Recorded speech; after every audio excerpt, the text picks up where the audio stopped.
Hello दोस्तों, एक बार फिर से आप सभी का स्वागत है एजुकेशन बाइट पर। कैसे हो आप सभी? मुझे उम्मीद है कि आप सब एकदम बढ़िया होंगे। आपकी जो डीएलएड 4th सेमेस्टर की साइंस की मैं रैपिड फायर सीरीज लेकर के आई थी, जिसका पार्ट फर्स्ट मैंने आपका कंप्लीट करा दिया था। आज हम इसका पार्ट सेकंड कंप्लीट करेंगे, जिसमें आपका साइंस का बचा हुआ जितना भी सिलेबस है वो सारा का सारा आज कंप्लीट हो जाएगा। क्योंकि क्या फ़ायदा है एक साथ में कराती, वो 2-3 घंटे की क्लास हो जाती है और आप भी उसको मन से नहीं देख पाते। ऐसा होता है ना कि आप कभी भी 3-4 घंटे एक साथ बैठ कर के नहीं पढ़ सकते, वो चीज़ बोरिंग लगती है। और मैराथन क्लास का मुझे एक निगेटिव पॉइंट ये भी लगता है कि जो वो 3 घंटे की क्लास हम देखते हैं ना, वहाँ पर हम सीखते बहुत कम है। ये बहुत जेन्युइन बात है कि आप 3-4 घंटे की या लास्ट टाइम पर 8-8, 9-9 घंटे की जो मैराथन क्लास देख रहे हैं, वहाँ से सीख कितना रहे हैं। ठीक है ना, कुछ नहीं मिलता है ऐसी बड़ी बड़ी क्लास में।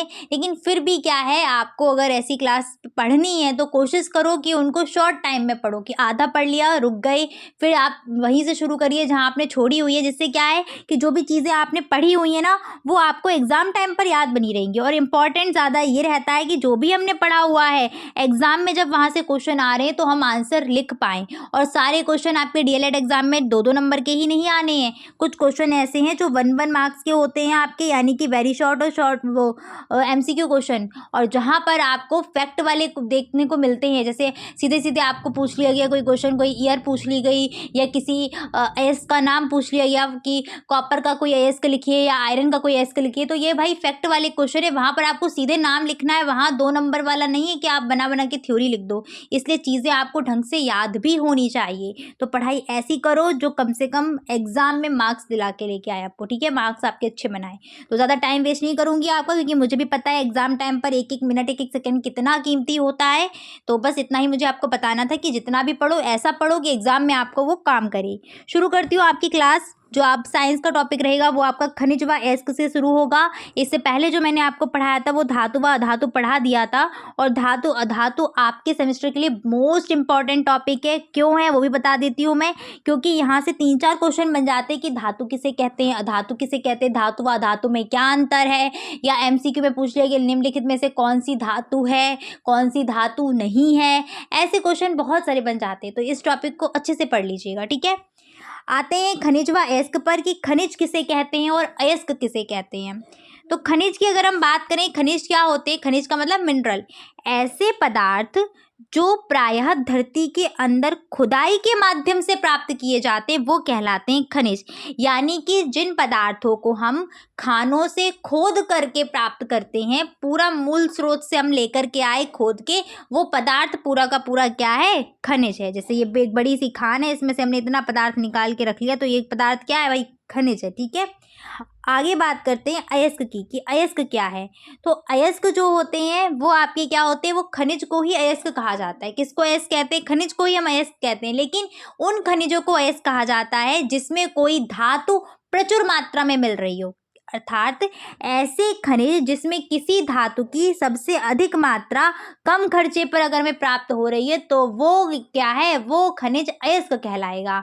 और जो धातु प्राप्त हो रही है उसी धातु का अयस्क कहलाएगा। फॉर एग्जाम्पल, हम ये जो है खनिज खोद करके लेके आए, इस खनिज में 2-3 धातु होंगी, अशुद्धियाँ मिली होंगी, ऑक्सीजन, सल्फर, बहुत सारी अशुद्धियाँ मिलती हैं। और इस खनिज में कॉपर की धातु है। कौन सी धातु है? कॉपर है, आयरन है, 2 धातुएं हैं। तो इस खनिज से हम जिस धातु को ज़्यादा मात्रा में प्राप्त कर पा रहे हैं और कम खर्चे पर प्राप्त कर पा रहे हैं, वही धातु का ये अयस्क बन जाएगा। जैसे कॉपर अगर इससे हमने निकाल ली ज़्यादा मात्रा में, तो ये कॉपर का अयस्क बन गया। बात क्लियर हो गई? ठीक है, अंतर पूछ सकता है आपसे कि खनिज व अयस्क में क्या अंतर है। तो डेफिनेशन याद रखना कि जिन खनिजों से धातु को प्रचुर मात्रा में व कम खर्चे पे प्राप्त कर सकते हैं, वही अयस्क कहलाते हैं। तो यहाँ से एक नोट पॉइंट काफ़ी बनता है इंपॉर्टेंट, कि जो अयस्क हैं, सभी अयस्क तो खनिज हो सकते हैं, बट सभी खनिज अयस्क नहीं हो सकते हैं। क्लियर? अब यहाँ पर कुछ इंपॉर्टेंट आपकी धातुएं हैं, उनके प्रतीक चिन्ह लिखे और उनके अयस्क लिखे हैं। कॉपर, कॉपर को तांबा भी बोलते हैं, इसका प्रतीक होता है Cu, इसका अयस्क है copper pyrite, copper glance, cuprite. Copper pyrite का फॉर्मूला होता है आपका CuFeS2, कॉपर ग्लास का होता है Cu2S और क्यूप्राइट का होता है Cu2O। ओ। एल्यूमिनियम, एल्यूमिनियम का सिंबल होता है आपका Al। एल्यूमिनियम के 3 अयस्क हैं, बॉक्साइट, कोरंडम, क्रायोलाइट। बॉक्साइट इसका बहुत ही फेमस अयस्क है, बहुत ही इंपॉर्टेंट या मुख्य अयस्क है, पूछा जाता है बॉक्साइट का। और बॉक्साइट का फॉर्मूला होता है Al2O3 इंटू 2H2O। कोरंडम का फॉर्मूला होता है Al2O3। ठीक है, एक चीज़ ध्यान रखना कि फॉर्मूला अगर आपको याद नहीं है, इनके रासायनिक सूत्र याद नहीं है तो काम चल जाएगा, क्योंकि रासायनिक सूत्र इतना नहीं पूछते। वैसे ये मैं कह नहीं सकती कि नहीं पूछेंगे, बाई चांस पूछ लिया तो पूछ ही लिया फिर तो। लेकिन हाँ, ये अयस्क के नाम ज़रूर पूछ सकते हैं कि कॉपर के 2 अयस्क के नाम लिखो, या एल्यूमिनियम का अयस्क कौन सा है, इसमें बॉक्साइट है या नहीं, ऐसे क्वेश्चन जरूर आएंगे। ठीक है, आगे बढ़ते हैं। जिंक, जिंक का सिंबल होता है Zn। जिंक का जो अयस्क है वो है जिंक ब्लेंड। और कैलेमाइन, कैलेमाइन 2021 में पूछा गया था कि कैलेमाइन किसका अयस्क है, तो जिंक का अयस्क है। ठीक है, फॉर्मूला जिंक ब्लेंड का होता है ZnS और कैलेमाइन का होता है ZnCO3। आयरन, आयरन का जो सिंबल होता है Fe। आयरन का अयस्क होते हैं हेमेटाइट, मैग्नेटाइट, लिमोनाइट, सिडेराइट। ठीक है, हेमेटाइट पूछा गया था 2019 में। हेमेटाइट, मैग्नेटाइट, लिमोनाइट, सिडेराइट, 4 अयस्क याद रखना आयरन के, haematite, magnetite, limonite, siderite. Zinc के, zinc blende, calamine, zinc blende, calamine. ठीक है, और एल्यूमिनियम के अयस्क bauxite, cryolite, corundum, bauxite, cryolite, corundum. और कॉपर के copper pyrite, copper glance, cuprite. ये 3-4 अयस्क हैं, अच्छे से इंपॉर्टेंट याद कर लीजिएगा। इसके बाद आते हैं लेड। लेड का सिंबल होता है Pb और लेड का अयस्क है गैलेना, ये भी बहुत इंपॉर्टेंट है। ठीक है, इसके बाद आते हैं सिल्वर। सिल्वर का सिंबल है Ag। सिल्वर का जो अयस्क होता है हॉर्न सिल्वर और अर्जेंटाइट। ये आपको याद करने की ज़रूरत भी नहीं है, मैं सच बताऊं तो, क्योंकि सिल्वर लगा हुआ है, देखकर ऑप्शन लगा दोगे कि सिल्वर का अयस्क है। और अर्जेंटाइट इसका क्या जो आपका नेम है ना, लैटिन नेम, वो उसका यही है, अर्जेंटाइट से ही बना हुआ है, तो आप अर्जेंटाइट आराम से लगा सकते हो। ठीक है, Ag इसीलिए इसका सिंबल होता है, तो दोनों याद रखना। और मरकरी का अयस्क होता है सिनेबार। ठीक है, ये 4-5 अयस्क हैं, सिल्वर का हॉर्न सिल्वर, अर्जेंटाइट, मरकरी का सिनेबार, लेड का गैलेना, और आपका आयरन का हेमेटाइट, लिमोनाइट, सिडेराइट। ये 4-5 अयस्क इंपॉर्टेंट है। अयस्क के प्रकार तो बात करते हैं। अयस्क जो है वो 4 प्रकार के होते हैं मुख्य रूप से। कौन कौन से? पहला सल्फाइड अयस्क, दूसरा ऑक्साइड अयस्क, कार्बोनेट अयस्क, हैलाइड अयस्क। ये प्रकार हैं क्या बेसिकली? तो देखो, जब सल्फर उपस्थित होगा तो वो बोला जाएगा सल्फाइड अयस्क, जब ऑक्सीजन उपस्थित होगा तो बोला जाएगा ऑक्साइड अयस्क, जब कार्बोनेट उपस्थित होगा, ठीक है, CO3, तो वो बोला जाएगा कार्बोनेट अयस्क, जब हैलाइड उपस्थित होगा, यानी कि हैलाइड में आपके आते हैं क्लोरीन, फ्लोरीन, ब्रोमीन। ठीक है, क्लोरीन, ब्रोमीन, आयोडीन, ये सबके सब हैलाइड आते हैं। तो जब हैलाइड उपस्थित होगा तो वो क्या हो जाएगा? हैलाइड अयस्क। जैसे सिनेबार की बात करो तो सिनेबार में क्या है? HgS, सल्फर उपस्थित है तो ये सल्फाइड अयस्क है। हॉर्न सिल्वर को देखो, AgCl, Cl उपस्थित है तो ये कैसा है? हैलाइड अयस्क है। ठीक है, ऐसे PbS में सल्फर उपस्थित है, सल्फाइड अयस्क है। इस तरीके से होते हैं ये। आगे बढ़ते हैं। नेक्स्ट आपका टॉपिक आ जाता है धातु का निष्कर्षण व धातु कर्म। जो मैंने जस्ट अभी बताया था आपको कि अयस्क में क्या होती है, धातु के अयस्क होते हैं ना, जैसे खनिज में कोई ना कोई धातु उपस्थित होगी और उसी का वो अयस्क होगा, तो उस अयस्क से हमें धातु प्राप्त करनी है। जैसे कॉपर का अयस्क, हमने कॉपर पायराइट ले लिया, तो भाई कॉपर पायराइट से हमको शुद्ध धातु की ज़रूरत पड़ेगी, तो कॉपर पायराइट से जब हम कॉपर निकालेंगे तो वही सारी प्रोसेस आपकी धातु कर्म के अंतर्गत आती हैं। तो अयस्क में पाई जाने वाली अशुद्धियों को अलग करने की क्रिया को ही हम धातु का निष्कर्षण कहते हैं। अब आते हैं धातु कर्म पर कि धातु कर्म क्या है। विभिन्न रासायनिक क्रियाओं के द्वारा अयस्क से शुद्ध धातु प्राप्त करने की प्रक्रिया ही धातु कर्म कहलाती है। अयस्क से शुद्ध धातु प्राप्त करना ही क्या है? धातु कर्म कहलाता है। धातु कर्म की क्रिया के पदों को देख लो। सबसे पहले अयस्क को हम, जो भी अयस्क हमने लिया है उसको छोटे छोटे टुकड़ों में तोड़ेंगे और तोड़ करके पीस लेंगे। फिर हम करते हैं अयस्क का सांद्रण। सांद्रण करने के बाद करेंगे धातु का निष्कर्षण, और धातु का निष्कर्षण करने के बाद करेंगे धातु का शोधन, जिसमें वैद्युत अपघटन विधि हम यूज़ करते हैं। ठीक है, शुरू करते हैं। सबसे पहले हम क्या करेंगे? अयस्क को छोटे छोटे टुकड़ों में पीस लेंगे, तोड़ लेंगे। ठीक है, सबसे पहले तोड़ेंगे, उसके बाद छोटे छोटे पाउडर उसका बना लेंगे, उसको पीस लिया जाएगा। अब आता है अयस्क का सांद्रण। ये आपके लिए इम्पॉर्टेंट है कि अयस्क का सांद्रण किसे कहते हैं। तो जो पिसा हुआ अयस्क है, उस पिसे हुए अयस्क से कंकड़, पत्थर, ऐसी अशुद्धियों को दूर करने की क्रिया कहलाती है अयस्क का सांद्रण। जैसे गेहूं में होते हैं ना छोटे छोटे कंकड़ हो सकता है, या पत्थर भी होते तो उनको बीन के हम अलग कर लेते हैं। सेम वही प्रक्रिया यहाँ पर भी है, ठीक है। तो अयस्क में जो टुकड़े आएंगे ना, उनको अलग करने की, कंकड़ या पत्थर जो भी चीज़ें मिली हुई हैं उनको अलग करने की क्रिया कहलाती है अयस्क का सांद्रण। अयस्क को सांद्रित करने की कई सारी विधियाँ हैं, तो वो कई सारी विधियों में केवल 3 ही विधियाँ हैं। फॉर एग्जाम्पल, अगर हम गेहूँ से अगर हटाना हो तो हम बीनते हैं या फटकते हैं, ऐसी चीज़ें करते हैं ना, कि ऐसे भूसा वगैरह अगर उसमें है तो उसको फटक के अलग कर लेते हैं। तो सेम ऐसे यहाँ पर अयस्क के सांद्रण की 3 विधियाँ हैं। पहली है गुरुत्वीय पृथक्करण विधि, दूसरी है फेन प्लवन विधि, तीसरी है चुंबकीय पृथक्करण विधि, और अलग अलग जगह पर तीनों प्रयोग की जाती हैं। गुरुत्वीय पृथक्करण विधि ऐसी विधि है जब हम क्या, अशुद्धियाँ हमारी कैसी होती हैं, हल्की होती हैं, तब हम इसका प्रयोग करते हैं। किसका? गुरुत्वीय पृथक्करण विधि का। जब अयस्क में हल्की अशुद्धियाँ पाई जाती हैं तब हम गुरुत्वीय पृथक्करण विधि का प्रयोग करते हैं। इसमें पिसे हुए अयस्क को जल की धारा के साथ में धोते हैं, जिससे हल्की अशुद्धियाँ बह जाती हैं और भारी अशुद्धियाँ तली में बैठ जाती हैं, और अयस्क भी तली में बैठ जाता है। इसी प्रक्रिया को हम गुरुत्वीय पृथक्करण विधि कहते हैं। ये घरों में भी यूज़ होती है। जब गेहूँ वगैरह धुले जाते हैं ना, तो जो हल्की अशुद्धियाँ होती हैं वो पानी के साथ बह जाती हैं और भारी अशुद्धियाँ रह जाएंगी। भारी अशुद्धियों में कंकड़ पत्थर रह जाएंगे, तो उनको हम हाथ से बीन के अलग कर लेते हैं। सेम वही प्रक्रिया यहाँ पर है। यहाँ पर जो भी हल्के फुल्के कण होंगे, हल्की फुल्की जो भी चीज़ें होंगी, वो सारी पानी के साथ बह जाएंगी। भारी कण, भारी अशुद्धियाँ, भारी अयस्क सब तली में बैठ जाएगा, ठीक है। इसके बाद आते हैं, देखो इस प्रकार से, देखिए बीकर लिया है, इसमें नीचे अयस्क वगैरह और अशुद्धियाँ बैठी हुई हैं, बाकी हल्की हल्की अशुद्धियाँ सब क्या होंगी, पानी के साथ बाहर निकल जाएंगी, ठीक है। नोट पॉइंट याद रखना कि इस विधि का प्रयोग कब करते हैं, जब अशुद्धियाँ कैसी हों, हल्की हों। ऑब्जेक्टिव में, ये एमसीक्यू क्वेश्चंस में ऐसे क्वेश्चन बन जाते हैं। इसके बाद आते हैं हम फेन प्लवन विधि। फेन प्लवन विधि भाई क्या होती है? तो भाई फेन प्लवन में फेना फेना जैसा कुछ दिखाई दे रहा है ना, बस फेना फेना जैसे ही इसमें यूज़ होगा। तो पहले तो याद रखो कि ये विधि प्रयोग कब की जाती है। कॉपर, जिंक, लेड के सल्फाइड अयस्कों के सांद्रण में, जैसे HgS, मरकरी भी यहाँ आ जाएगा, PbS, सल्फाइड अयस्क होना चाहिए। तो ये विधि आपकी जो है वो सल्फाइड अयस्क के सांद्रण में ही प्रयोग की जाती है। इस विधि में हम क्या करते हैं कि पिसे हुए अयस्क को जल व चीड़ के तेल के साथ मिला करके टैंक में डाल देते हैं। इस तरीके का हमने टैंक लिया, और इस टैंक में क्या है, जल व चीड़ के तेल का मिश्रण है। इसी में हमने क्या किया, अयस्क को डाल दिया, और यहाँ से हम वायु को प्रवाहित करते हैं। जब वायु को हम प्रवाहित करते हैं तो जो अयस्क होता है वो झाग बना करके तेल के साथ ऊपर इकट्ठा हो जाता है, और जो अशुद्धियाँ होती हैं वो नीचे इकट्ठी हो जाती हैं, और इन अशुद्धियों को हम गैंग भी कहते हैं, ठीक है। तो वही थ्योरी है यहाँ पर कि चीड़ के तेल में मिला करके टैंक में डाल दिया, और वायु को जब प्रवाहित किया तो सतह पर झाग बन जाता है जिसमें अयस्क होता है, और अयस्क के कण तेल के साथ भीगकर द्रव की सतह पर झाग के रूप में एकत्रित हो जाएंगे, और अशुद्धियाँ कहाँ है, तली में बैठ जाएंगी। ध्यान रखिएगा इस चीज़ को। कब यूज़ करते हैं ये विधि? तो ये विधि केवल और केवल सल्फाइड अयस्क के सांद्रण में ही प्रयोग की जाती है।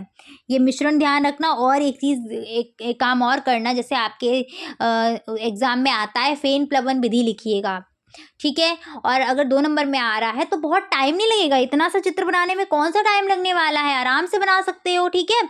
तो अगर टाइम है तो बना लीजिएगा, ठीक है। ऐसी कोई बाउंडेशन भी नहीं कि आपको बनाना ही बनाना है, लेकिन थोड़ा अच्छा इफेक्ट पड़ता है, तो अगर आप चाहें तो बना सकते हैं, ठीक है। वैसे डायग्राम कोई ना कोई ज़रूर आएगा। इसके बाद आती है चुंबकीय पृथक्करण विधि। अब चुंबक शब्द लगा है तो जाहिर सी बात है ये ऐसे अयस्कों को सांद्रित करेगी जहाँ पर कहीं ना कहीं उनमें चुंबकीय गुण होगा। तो इस विधि का प्रयोग तब करते हैं जब अयस्क में चुंबकीय पदार्थ की अशुद्धियाँ मिली होती हैं, तब इसका यूज़ हम करेंगे। इसमें क्या करते हैं, कुछ इस तरीके के 2 पहिए लगा देते हैं, बेल्ट लगा देते हैं। चुंबकीय पहिया होता है ये वाला, इधर से हम जब ऊपर से अयस्क को डालते हैं तो अयस्क इस बेल्ट पे रोल करता हुआ कहाँ आता है, यहाँ इस पहिए के पास आता है। और चूंकि अयस्क में 2 अशुद्धियाँ होंगी, एक चुंबक वाली एक अचुंबक वाली, तो चुंबक वाली अशुद्धियाँ इस चुंबकीय पहिए के पास में गिर जाएंगी और अचुंबकीय अशुद्धियाँ इस पहिए से दूर में गिर जाएंगी। तो इससे हम सेपरेट कर लेते हैं, जो चुंबकीय अशुद्धि है उसको और अचुंबकीय है पदार्थ को अलग कर लिया जाएगा, ठीक है।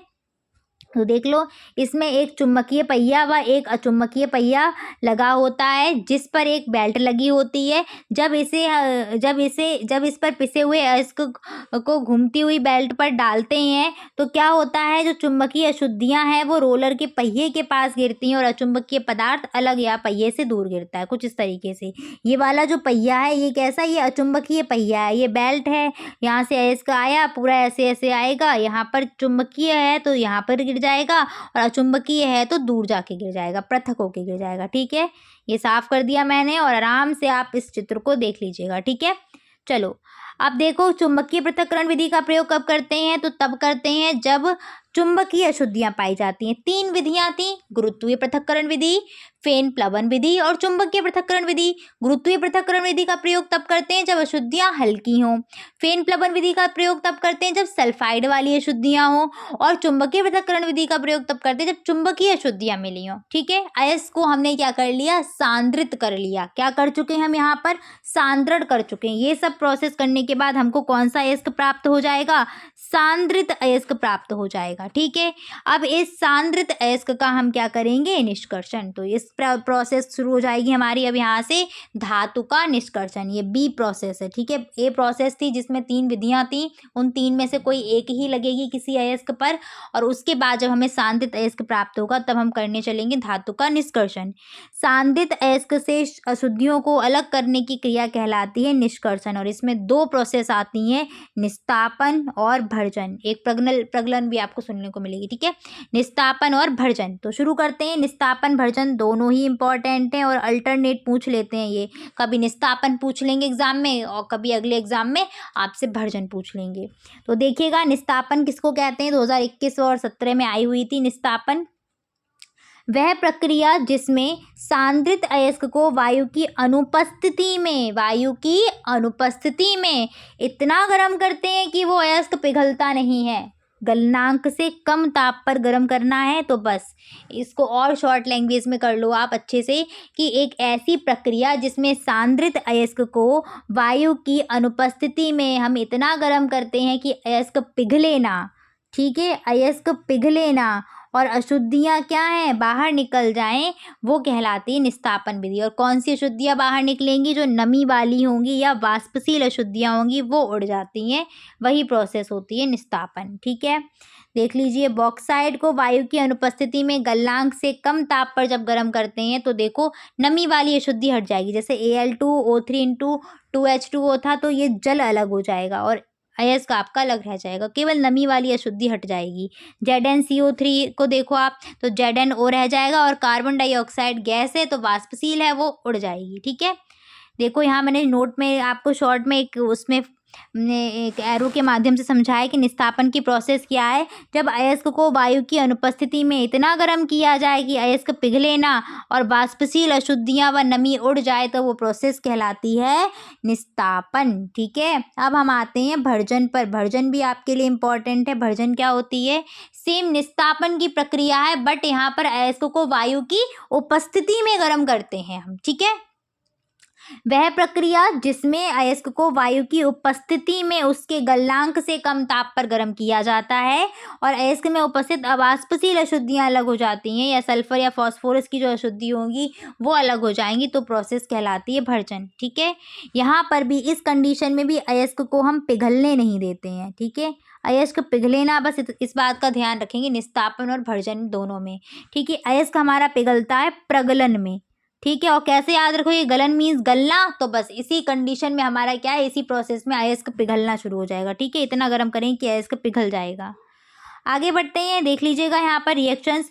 ये जो अयस्क है आपका कॉपर पाइराइट है, ट्वाइस CuFeS2। ऑक्सीजन के उपस्थिति में जब गर्म करेंगे तो आपका बनेगा कॉपर सल्फाइड और आपका आयरन सल्फाइड। ठीक है, FeS और Cu2S। ठीक है, और SO2 गैस, यहाँ पर सल्फर डाइऑक्साइड गैस जो है वो बाहर निकलती है। इन तीनों प्रोडक्ट को ध्यान रखना और आप बैलेंस आराम से कर पाओगे। ठीक है, बैलेंस है ना ये रिएक्शन। O2 है यहाँ पर, S देखो कितने हैं, S भी 2 है, 2 4 है S। कुछ तो गड़बड़ है यहाँ, कुछ रिएक्शन में गड़बड़ है। यहाँ पर ट्वाइस लगना चाहिए मुझे लगता है। एक सेकेंड में चेक कर लेती हूँ। ट्वाइस कॉपर, तो यहाँ भी 2 कॉपर है, Fe भी 2 है यहाँ पर, सल्फर इधर 4 हो रहे हैं और इधर सल्फर कितने हो रहे हैं 1 2 3 4, सल्फर 4 हो रहे हैं, ठीक है। ऑक्सीजन भी 2 है, 6, बैलेंस रिएक्शन। इसके बाद अब कॉपर सल्फाइड था ना और यहाँ आयरन सल्फाइड, ये फिर से ऑक्सीजन के साथ क्रिया कर लेंगे और आपका ऑक्साइड बना देंगे। तो Cu2O यहाँ बन जाएगा और यहाँ बन जाएगा FeO और SO2 की अशुद्धियाँ फिर से बाहर निकल जाएंगी। तो ये भर्जन की प्रोसेस है। रिएक्शन नहीं आती, कोई परेशानी नहीं है, लिखने को नहीं आनी है रिएक्शन, ठीक है। बस भर्जन की क्रिया क्या होती है ये आपको समझाना होता है और उदाहरण सहित लिखने को आ जाए तो लिख देना। कॉपर पाइराइड के अयस्क को वायु की उपस्थिति में जब हम गर्म करते, आप अपनी भाषा में लिख दीजिएगा इसको, ठीक है। कॉपर पाइराइड के अयस्क को ऑक्सीजन की उपस्थिति में गर्म करने पर सल्फर डाइऑक्साइड के रूप में अशुद्धियां बाहर निकल जाती हैं। बस इतनी सी बात लिख देना। देखो यहाँ पर अयस्क को वायु की अनुपस्थिति में इतना गर्म करना है कि अयस्क पिघलता नहीं है और सल्फाइड की अशुद्धि SO2 की फॉर्म में निकल जाती है, वही कहलाती है भर्जन की प्रक्रिया, ठीक है। क्लियर है, चलो आगे बढ़ते हैं। निस्तापन और भर्जन दोनों की क्रिया कौन सी भट्टी में कराई जाती है? तो परावर्तनी भट्टी में कराई जाती है। कौन सी भट्टी में? परावर्तनी भट्टी में, ठीक है। अब हम आते हैं प्रगलन की क्रिया पर। प्रगलन, गलन यानी कि एक ऐसी प्रोसेस जिसमें अयस्क को हम पिघलाएंगे, गलाएंगे, ठीक है। तो जब भर्जन कर लेंगे तो भर्जन के बाद हमें भर्जित अयस्क प्राप्त हो जाएगा और इस भर्जित अयस्क को उचित गालक, गालक का मतलब है एक ऐसा पदार्थ जो अयस्क को गलाने का काम करेगा, ठीक है। तो उस उचित गालक को मिला करके हम वात्या भट्टी में उच्च ताप पर गलाएंगे तो वो क्रिया कहलाती है प्रगलन। फिर से समझिए, भर्जित अयस्क में उचित गालक मिलाकर उसको जब वात्या भट्टी में हम पिघलाते हैं, गलाते हैं तो ये प्रक्रिया कहलाती है प्रगलन की क्रिया। इसमें अयस्क पिघल जाता है और गालक जो है वो अशुद्धियों के साथ मिलकर के धातुमल बनाकर बाहर निकल आता है और गली हुई धातु हमको प्राप्त होती है। उस गली हुई धातु को हम गलित मैट बोलते हैं, ठीक है। पिग आयरन वर्ड सुना है ना? पिग आयरन, जब आयरन को हम शुद्ध कर रहे होते तो यहाँ पर एक जो क्या है, पिघली हुई अवस्था में यानी कि गलित अवस्था में हमको लोहा या आयरन प्राप्त होता है। उस लोहे को ही हम क्या बोलते हैं? गले हुए लोहे को पिग आयरन या फिर कच्चा लोहा, ठीक है। तो क्या समझ में आया यहाँ से कि जब भर्जित अयस्क में हम उचित गालक मिलाएंगे और गर्म करेंगे वात्या भट्टी में तो वहाँ पर वो अयस्क पिघल जाएगा। यही प्रोसेस कहलाती है प्रगलन की प्रोसेस। और इस प्रगलन की क्रिया में जब अयस्क गलता है तो जो गालक था ना, ये गालक अशुद्धियों के साथ मिलकर के धातुमल बना लेगा और बाहर निकल जाएगा और बची हुई गलित जो धातु है वो हमें प्राप्त हो जाती है। ये धातु जो है आपकी बहुत मतलब 90% आपकी शुद्ध होती है। जो थोड़ी बहुत 99 या 98 बोल सकते हो, थोड़ी बहुत जो अशुद्धियाँ रहेंगी वो बस धातु के शोधन में हम वैद्युत अपघटनी विधि से अलग कर देंगे, ठीक है। आगे बढ़ते हैं। पिग आयरन किसे कहते हैं?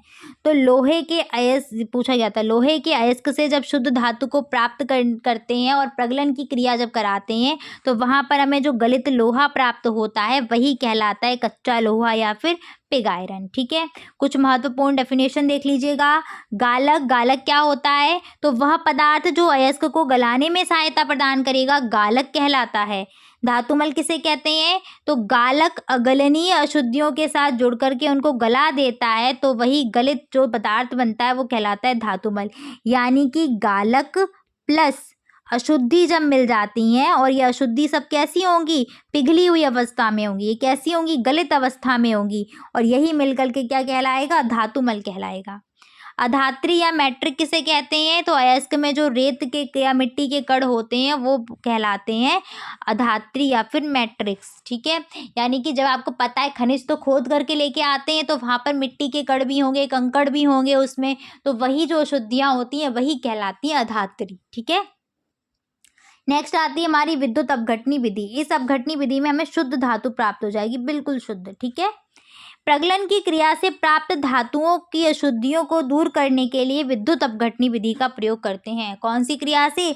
प्रगलन की क्रिया से जो भी हमें धातु प्राप्त होती है उस धातु को शुद्ध करने के लिए हम प्रयोग करेंगे विद्युत अपघटनी विधि का। इस विधि में हम एक शुद्ध धातु की छड़ लेंगे और दूसरी अशुद्ध धातु की छड़ लेते हैं। शुद्ध धातु की छड़ जो है वो कैथोड का काम करेगी और अशुद्ध धातु की छड़ एनोड का काम करती है। जब इन दोनों छड़ों को टैंक में जल व धातु के लवण में विलयन में रख करके बैटरी के द्वारा जोड़ते हैं और विद्युत धारा प्रवाहित करेंगे, तब एनोड से धातु आयन निकल करके कहाँ कैथोड पर शुद्ध धातु पर जमने लगेंगे और यही क्या कहलाएगी क्रिया, वैद्युत अपघटनी विधि। और अशुद्धियाँ कहाँ हैं, तली में बैठ जाएंगी एनोड मड के रूप में। देखिए इस तरीके की विधि है।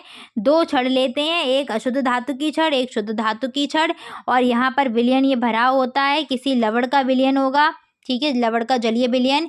बैटरी से जोड़ देंगे, जब हम धारा प्रवाहित करेंगे तो यहाँ से जो है शुद्ध धातु निकल के कहाँ आ जाएगी, इस पर चिपक जाएगी और बाकी का आपका जो अशुद्धियाँ रह जाएंगी वो एनोड मड के रूप में नीचे तली में बैठ जाती हैं आकर। ठीक है ना। चित्र को भाई देख लो एक बार सब लोग और अपना स्क्रीनशॉट ले लो, बना लेना। ठीक है, थ्योरी ये रही है, समझा मैंने आपको दिया। आगे बढ़ते हैं, अगला क्या है, धातु के निष्कर्षण में प्रयुक्त भट्टियाँ।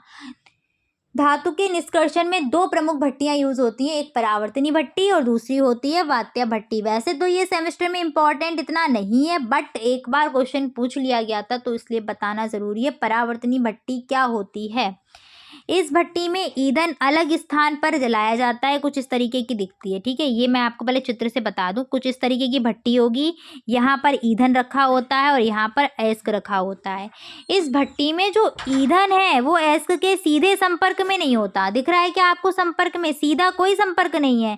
अयस्क इधर रखा हुआ है, अयस्क जलेगा यहाँ से, तो जो गरम गरम जो निकलेंगी गैसें या हवा जो भी आएगी गर्माहट, उससे ये अयस्क में जो भी नमी होगी, जो भी शुद्धि होगी नमी की, वो यहाँ से होते हुए चिमनी से बाहर निकल जाएगी, वो गैसें बाहर निकल जाएंगी। तो इसमें बस यही अंतर है वात्या और इसमें कि जो आपका है ये अयस्क और ईंधन दोनों डायरेक्ट टच में नहीं होते हैं। ठीक है, तो यहाँ पर देख लीजिएगा कि इस भट्टी में ईंधन को अलग स्थान पर रखा जाता है जिससे अयस्क सीधे आग के संपर्क में नहीं आता। ठीक है, ईंधन तो जलता है, आग उत्पन्न करेगा, वो आग के संपर्क में अगर सीधे आ जाएगा तो भाई अयस्क पिघल जाएगा वहाँ पर, इसलिए सीधे संपर्क में नहीं आता। बस गरम गरम जो गैसें हैं वही उस अयस्क के पास आएंगे और उस अयस्क में से नमी की अशुद्धियों को लेकर के चली जाएंगी। ठीक है, यह जो भट्टी है वो अग्नि से ईंटों की बनी होती है और इसमें केवल गर्म गैसों के संपर्क में आकर के जो अयस्क है वो गर्म हो जाता है। ठीक है, परावर्तनी भट्टी में निस्तापन व भर्जन दोनों की प्रक्रियाएं कराई जाती हैं, जिससे मैंने आपको समझा दिया। यहाँ से हम वायु डालेंगे, अयस्क जो ईंधन है हमारा जलेगा, गरम गरम गैसें उत्पन्न होंगी, वो गैसें इस अयस्क के संपर्क में आएंगी और ये अयस्क गर्म होगा जिसमें नमी की अशुद्धियाँ या वाष्पशील अशुद्धियाँ यहाँ से निकलना शुरू कर देंगी। इसके बाद हम आते हैं वात्या भट्टी पर। वात्या भट्टी पूछी गई थी 2020 में। वैसे तो ये क्वेश्चन नहीं पूछे जाते जनरली, लेकिन जब आपका पेपर बैक पेपर होता है ना तो वहाँ पर पता नहीं वो क्या क्या चीज़ें आपसे पूछ लें, कुछ कहा नहीं जा सकता है, तो वही क्वेश्चन ये पूछा गया था कि वात्या भट्टी क्या है। वात्या भट्टी जो है वो चिमनी की तरह दिखाई देती है। ये जो आपको दिख रही है ना, ये है आपकी क्या, वात्या भट्टी। ठीक है, इसमें तीन आपके बॉडी पार्ट, मतलब इसकी जो वात्या भट्टी है इसकी जो है बॉडी वो तीन उससे मिलकर के बनी है, एक ऊपर का पार्ट, एक मध्य का भाग और एक नीचे का भाग। तो देख लो पहले तो वात्या भट्टी का आकार चिमनी की तरह है, लगभग 25 से 60 मीटर का होता है ऊंचाई का और 12 से 14 मीटर व्यास की होती हैं। इनकी बाहरी सतह इस्पात व अंतर की सतह ईंटों की बनी होती है, क्योंकि आपको पता है इसमें इतनी ज़्यादा ऊष्मा उत्पन्न होगी कि क्या होगा, अयस्क पिघलेगा। तो सीधी सी बात है, इन्हें ऐसा बनाना पड़ेगा कि जो इनकी ईंटें हैं वो अग्नि को सहन कर लें। तो अग्नि से ईंटों की बनी होती है दीवार इनकी। ठीक है, अंदर से और बाहर इस्पात लगा होता है। इसके तीन भाग हैं, ऊपर का भाग हॉपर कहलाता है, मध्य का भाग भट्टी की बॉडी कहलाता है और नीचे का भाग चूल्हा कहलाता है। जैसे यहाँ पर अगर मैं आपको दिखाऊं तो ये वाला जो भाग है ये हॉपर है, ये बॉडी है इसकी, और नीचे वाला भाग क्या है, चूल्हा। ठीक है, चलो आगे बढ़ते हैं। नेक्स्ट क्या है, हॉपर में जब हम अयस्क को हॉपर में अयस्क को कोक व गालक का मिश्रण मिलाकर के रखा जाता है। मध्य भाग में लगे पाइप द्वारा गैस को प्रवाहित करते हैं। निचले भाग में पिघली हुई धातु एकत्रित होती है और इस भाग में दो मार्ग होते हैं। एक से हम गली हुई धातु को निकालते हैं और एक से हम धातु मल को प्राप्त करेंगे। चित्र से समझो, अच्छे से समझ में आएगा। ये हॉपर वाला जो भाग है, इस भाग में हम क्या करते हैं, अयस्क में क्या मिला देंगे, कोक व गालक मिला देंगे, जो दोनों ही अयस्क को पिघलाएंगे, उसको रखेंगे और इधर से हम वायु को प्रवाहित करेंगे। ठीक है, जब वायु प्रवाहित होती है तो टेम्परेचर हाई होता है, ये अयस्क पिघलना शुरू करता है। तो जो गैसें होती हैं वो गैसें यहाँ से, सॉरी, वायु यहाँ से प्रवाहित नहीं करते हैं, एक सेकेंड, वायु प्रवाहित करी जाएगी यहाँ से अयस्क डाला जाएगा। ठीक है, अयस्क यहाँ से डाला जाएगा, गर्म गैसें यहाँ से भट्टी की बॉडी से प्रवाहित की जाएंगी। ठीक, तो गर्म गैसें यहाँ से जब ऊपर जाएंगी तो अयस्क वहाँ पिघलेगा तो जो बेकार की गैसें हैं वो तो इधर से निकलने शुरू कर देंगी। कौन से चैम्बर से, इस वाले चैम्बर से निकलना शुरू कर देंगी। और जब ये पूरी प्रोसेस होगी तो इसमें कहीं ना कहीं जो अयस्क था अशुद्धियों के साथ में पिघल जाएगा और अशुद्धियाँ इस वाले धातुमल जो होता है, अशुद्धियाँ वो निकल जाएंगी इस मार्ग से और गली हुई धातु इस मार्ग से प्राप्त हो जाएगी। ठीक है, याद रखो यहाँ पर जो धातु मल है वो समझ में आ रहा है, क्या है, अशुद्धि है। प्रगलन की क्रिया कौन सी भट्टी में होती है, तो प्रगलन की क्रिया जो है वो कौन सी भट्टी में होती है, वात्या भट्टी में होती है। और भर्जन व निस्तापन की क्रिया परावर्तनी भट्टी में होती है।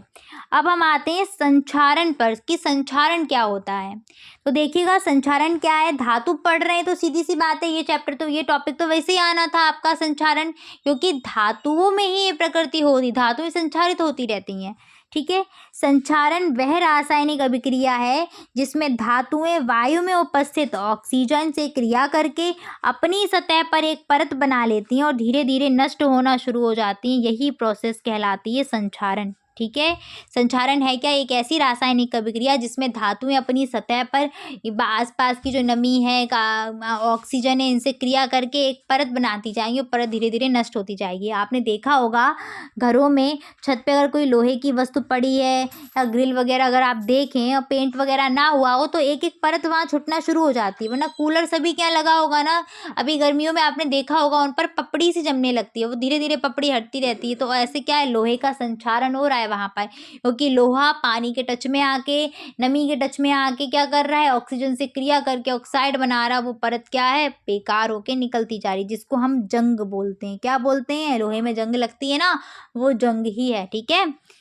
अथवा यहाँ डेफिनेशन शॉर्ट में आप लिख सकते हो, धातुओं का अपनी सतह पर वायु व नमी या रसायन से क्रिया करके और रसायन के प्रभाव से धीरे धीरे नष्ट होने का गुण ही कहलाता है संक्षारण।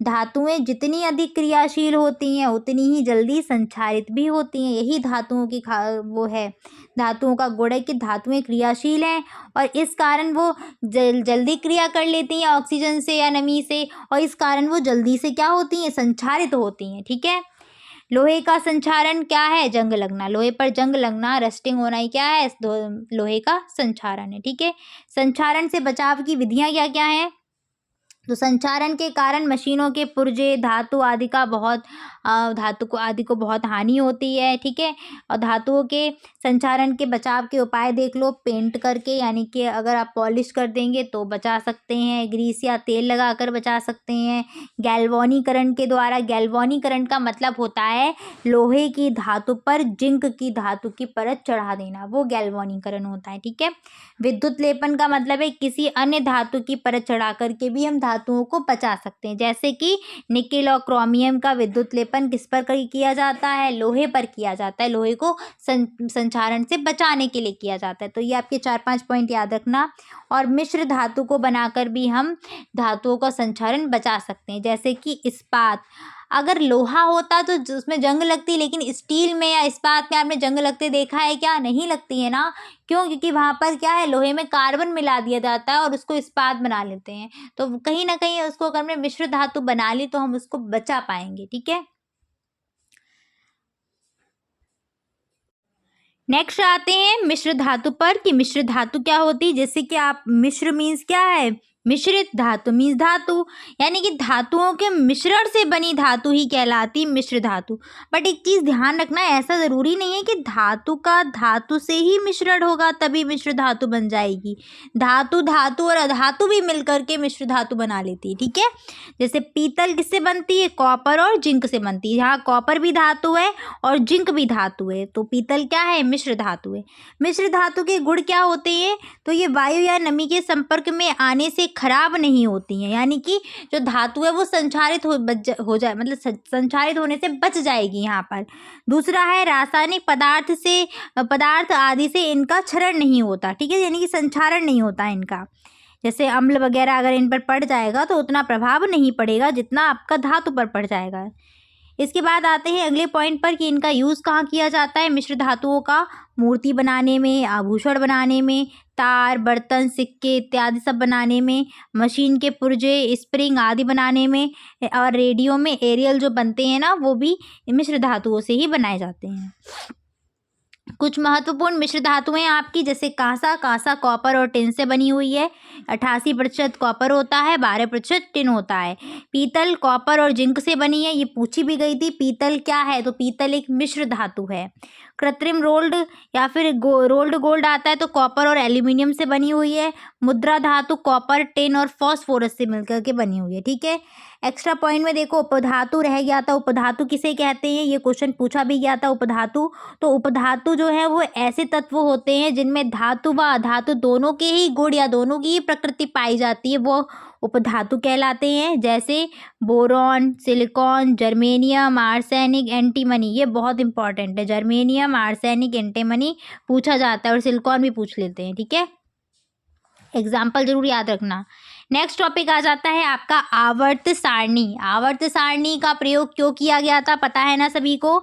आवर्त सारणी रासायनिक तत्वों की एक ऐसी सारणी है जिसमें तत्व अपने परमाणु क्रमांक, इलेक्ट्रॉनिक विन्यास तथा रासायनिक गुणों की पुनरावृत्ति के अनुसार रखे गए हैं। क्योंकि एलिमेंट तो बहुत सारे हैं, तो उन एलिमेंट को क्या किया गया है कि जिनके सिमिलर गुण थे, जो एक जैसे व्यवहार करने वाले थे, उन सबको एक उसमें रख दिया, कॉलम में या रो में रख दिया। तो इस तरीके से इनको बनाया गया है सारणी को, ठीक है। कॉलम में रखा हुआ है, रो में तो नहीं। कैसे कैसे रहेगा वो भी हम आगे देखेंगे, ठीक है। पहला आया है डॉब।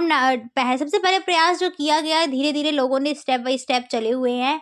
पहले जब था तो इतने तत्व नहीं थे जितने अब तत्व है, तब बहुत कम हुआ करते थे, तो उन तत्वों को अरेंज किया गया। फिर जो नए तत्व आए तो लोग वैज्ञानिकों ने अपना अलग अलग मत देते हुए अलग अलग सारणी बनाते गए, ठीक है। तो उसी में सबसे पहले आपका आता है डॉबर नियर का ट्रिक मॉडल।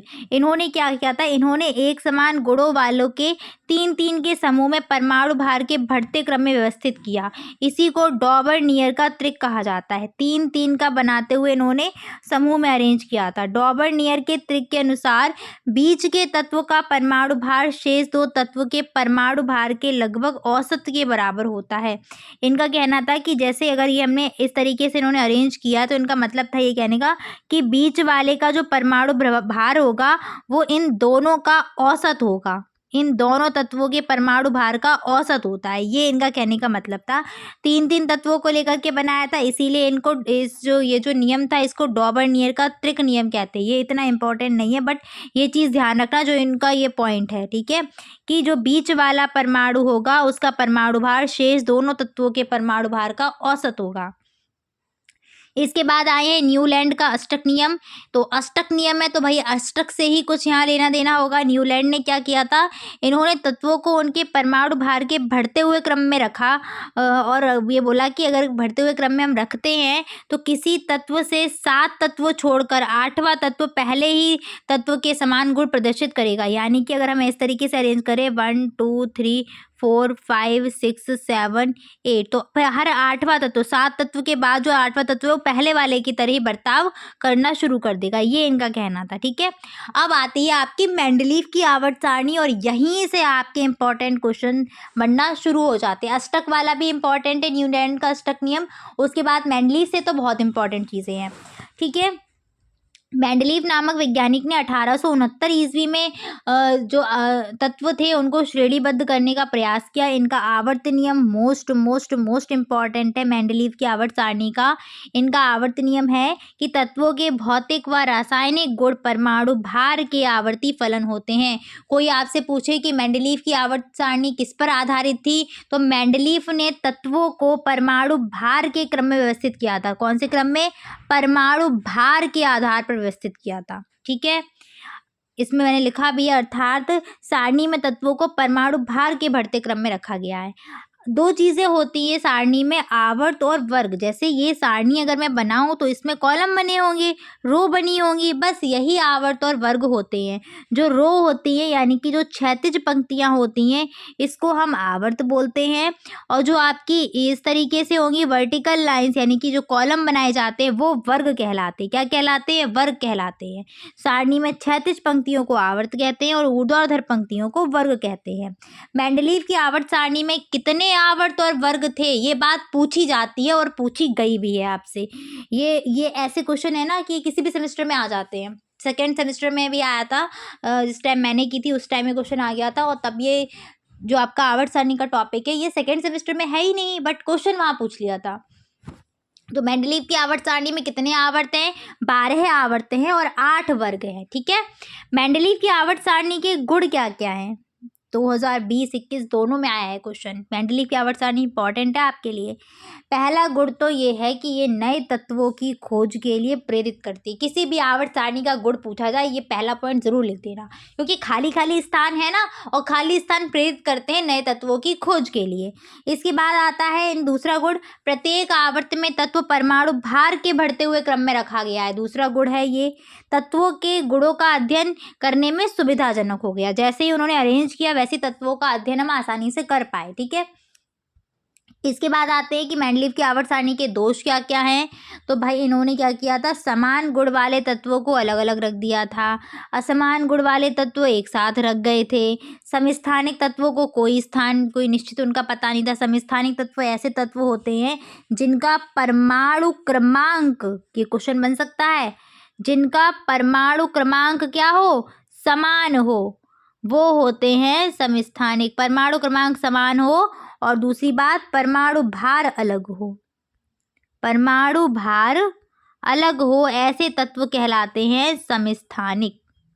ठीक है, और मेंडलीव ने हाइड्रोजन को भी कोई निश्चित स्थान नहीं दिया था अपनी आवर्त सारणी में। फिर आई मेंडलीव की संशोधित आवर्त सारणी, जिसको हम आधुनिक आवर्त सारणी के नाम से भी जानते हैं या फिर मोजले की आवर्त सारणी बोल देते हैं। ठीक है, ये आवर्त सारणी मोजले नामक वैज्ञानिक ने दी थी, इसीलिए इसको मोजले की आवर्त सारणी बोलते हैं, और ये 1913 ईस्वी में आई हुई है। थोड़ा संशोधन किया और इन्होंने जो मेंडलीव की आवर्त सारणी परमाणु भार पर जो बनाई गई थी, इन्होंने उस आवर्त सारणी को क्या कर दिया, परमाणु भार की जगह बदल करके परमाणु क्रमांक पर आधारित कर दिया। ठीक है, जब इन्होंने तत्वों को अरेंज किया तो परमाणु क्रमांक के आधार पर अरेंज किया था। इनका आवर्त नियम, इनका भी इम्पोर्टेंट है। इन्होंने कहा है कि तत्वों का भौतिक व रासायनिक गुण परमाणु क्रमांक का आवर्ती फलन होता है। मेंडलीव की आवर्त सारणी परमाणु भार पर आधारित थी, इसीलिए वहाँ परमाणु भार का आवर्ती फलन था। क्लियर है? आगे आते हैं परमाणु क्रमांक क्या हो। परमाणु क्रमांक, एक चीज़ ध्यान रखना कि किसी तत्व का जो परमाणु क्रमांक होगा उसमें उतने ही इलेक्ट्रॉन होंगे, उतने ही प्रोटॉन होंगे। फॉर एग्जाम्पल अगर कार्बन ले लूँ तो कार्बन का परमाणु क्रमांक 6 है। इस कार्बन में 6 ही तो इलेक्ट्रॉन है और 6 ही क्या है, प्रोटॉन है। ठीक है, ऐसे ही आप नाइट्रोजन को ले लो, 7 होता है ना नाइट्रोजन का, तो नाइट्रोजन में कितने, 7 ही इलेक्ट्रॉन होंगे, 7 ही प्रोटॉन होंगे। क्लोरीन का शायद 17 होता है, तो क्लोरीन के में 17 होंगे। ठीक है, हाइड्रोजन में क्या होता है, 1 होता है, तो 1 ही इलेक्ट्रॉन 1 ही प्रोटॉन। तो इस तरीके से ध्यान रखना। अब आती है आधुनिक आवर्त सारणी की विशेषता व लक्षण। तो आधुनिक आवर्त सारणी में 7 आवर्त व 9 वर्ग हैं। ठीक है, इन 9 वर्ग को उपवर्ग में बांट दिया है। ये चीज़ करेक्शन कर लो, 7 आवर्त और 9 वर्ग ध्यान रखो। ये 9 वर्ग जो है वो उपवर्ग में बट गए हैं। आपकी जो नई आवर्त सारणी आएगी, जो अभी इस टाइम प्रचलित है आपकी मोजले की आधुनिक आवर्त सारणी, मोजले की आधुनिक आवर्त सारणी में 18 आपके वर्ग हैं। कितने, 18 वर्ग हैं। ठीक है, ये सिर्फ मोजले की आवर्त सारणी है, ये चीज़ ध्यान रखना। तो 9 को यहाँ पर एक बस मैं ये बोल रही हूँ, करेक्ट करती हूँ, रुकिए, फास्ट हो रहा होगा शायद थोड़ा। जो ये आधुनिक आवर्त सारणी है, इस आवर्त सारणी में 7 आवर्त हैं, 9 वर्ग हैं। इन 9 वर्ग को उपवर्गों में बांटा गया, बट वो उपवर्ग 9 नहीं है, 8 हैं शायद उपवर्ग, ठीक है ना। वैसे तो 18 बन जाएंगे, 18 नहीं है पूरे, ठीक है। तो इसको ध्यान रखना, बस बाकी का पूरा करेक्ट है। और पूछा जो आपसे जाएगा वो इतनी ऊपर की लाइन पूछी जाएगी, नीचे की लाइन नहीं पूछी जाएगी, ठीक है। 9 वर्ग हैं। इसके बाद बात करते हैं, इसमें first A second A group, ये देखो इनको 2-2 करके बांटा है ना, यही उपवर्ग बन जाते हैं यहाँ पर। फर्स्ट ए सेकेंड ए जो ग्रुप है इसमें रखा गया है धातुओं को, ठीक है। 0 ग्रुप जो है उसमें नोबल गैस को रखा गया है, अक्रिय गैस जिसको कहते हैं, और हाइड्रोजन को पहले आवर्त और पहले वर्ग में रखा गया है। ये जो आवर्त सारणी आप पढ़ रहे हो ना, ये आवर्त सारणी सेम अभी आप पढ़ेंगे जाके आगे, दीर्घाकार आवर्त सारणी बोलते हैं, ठीक है, सेम है। बट सिर्फ अंतर एक ही चीज का है कि जो मोजले की आवर्त सारणी है वो आधारित है परमाणु क्रमांक पर। किस पर आधारित है? परमाणु क्रमांक पर।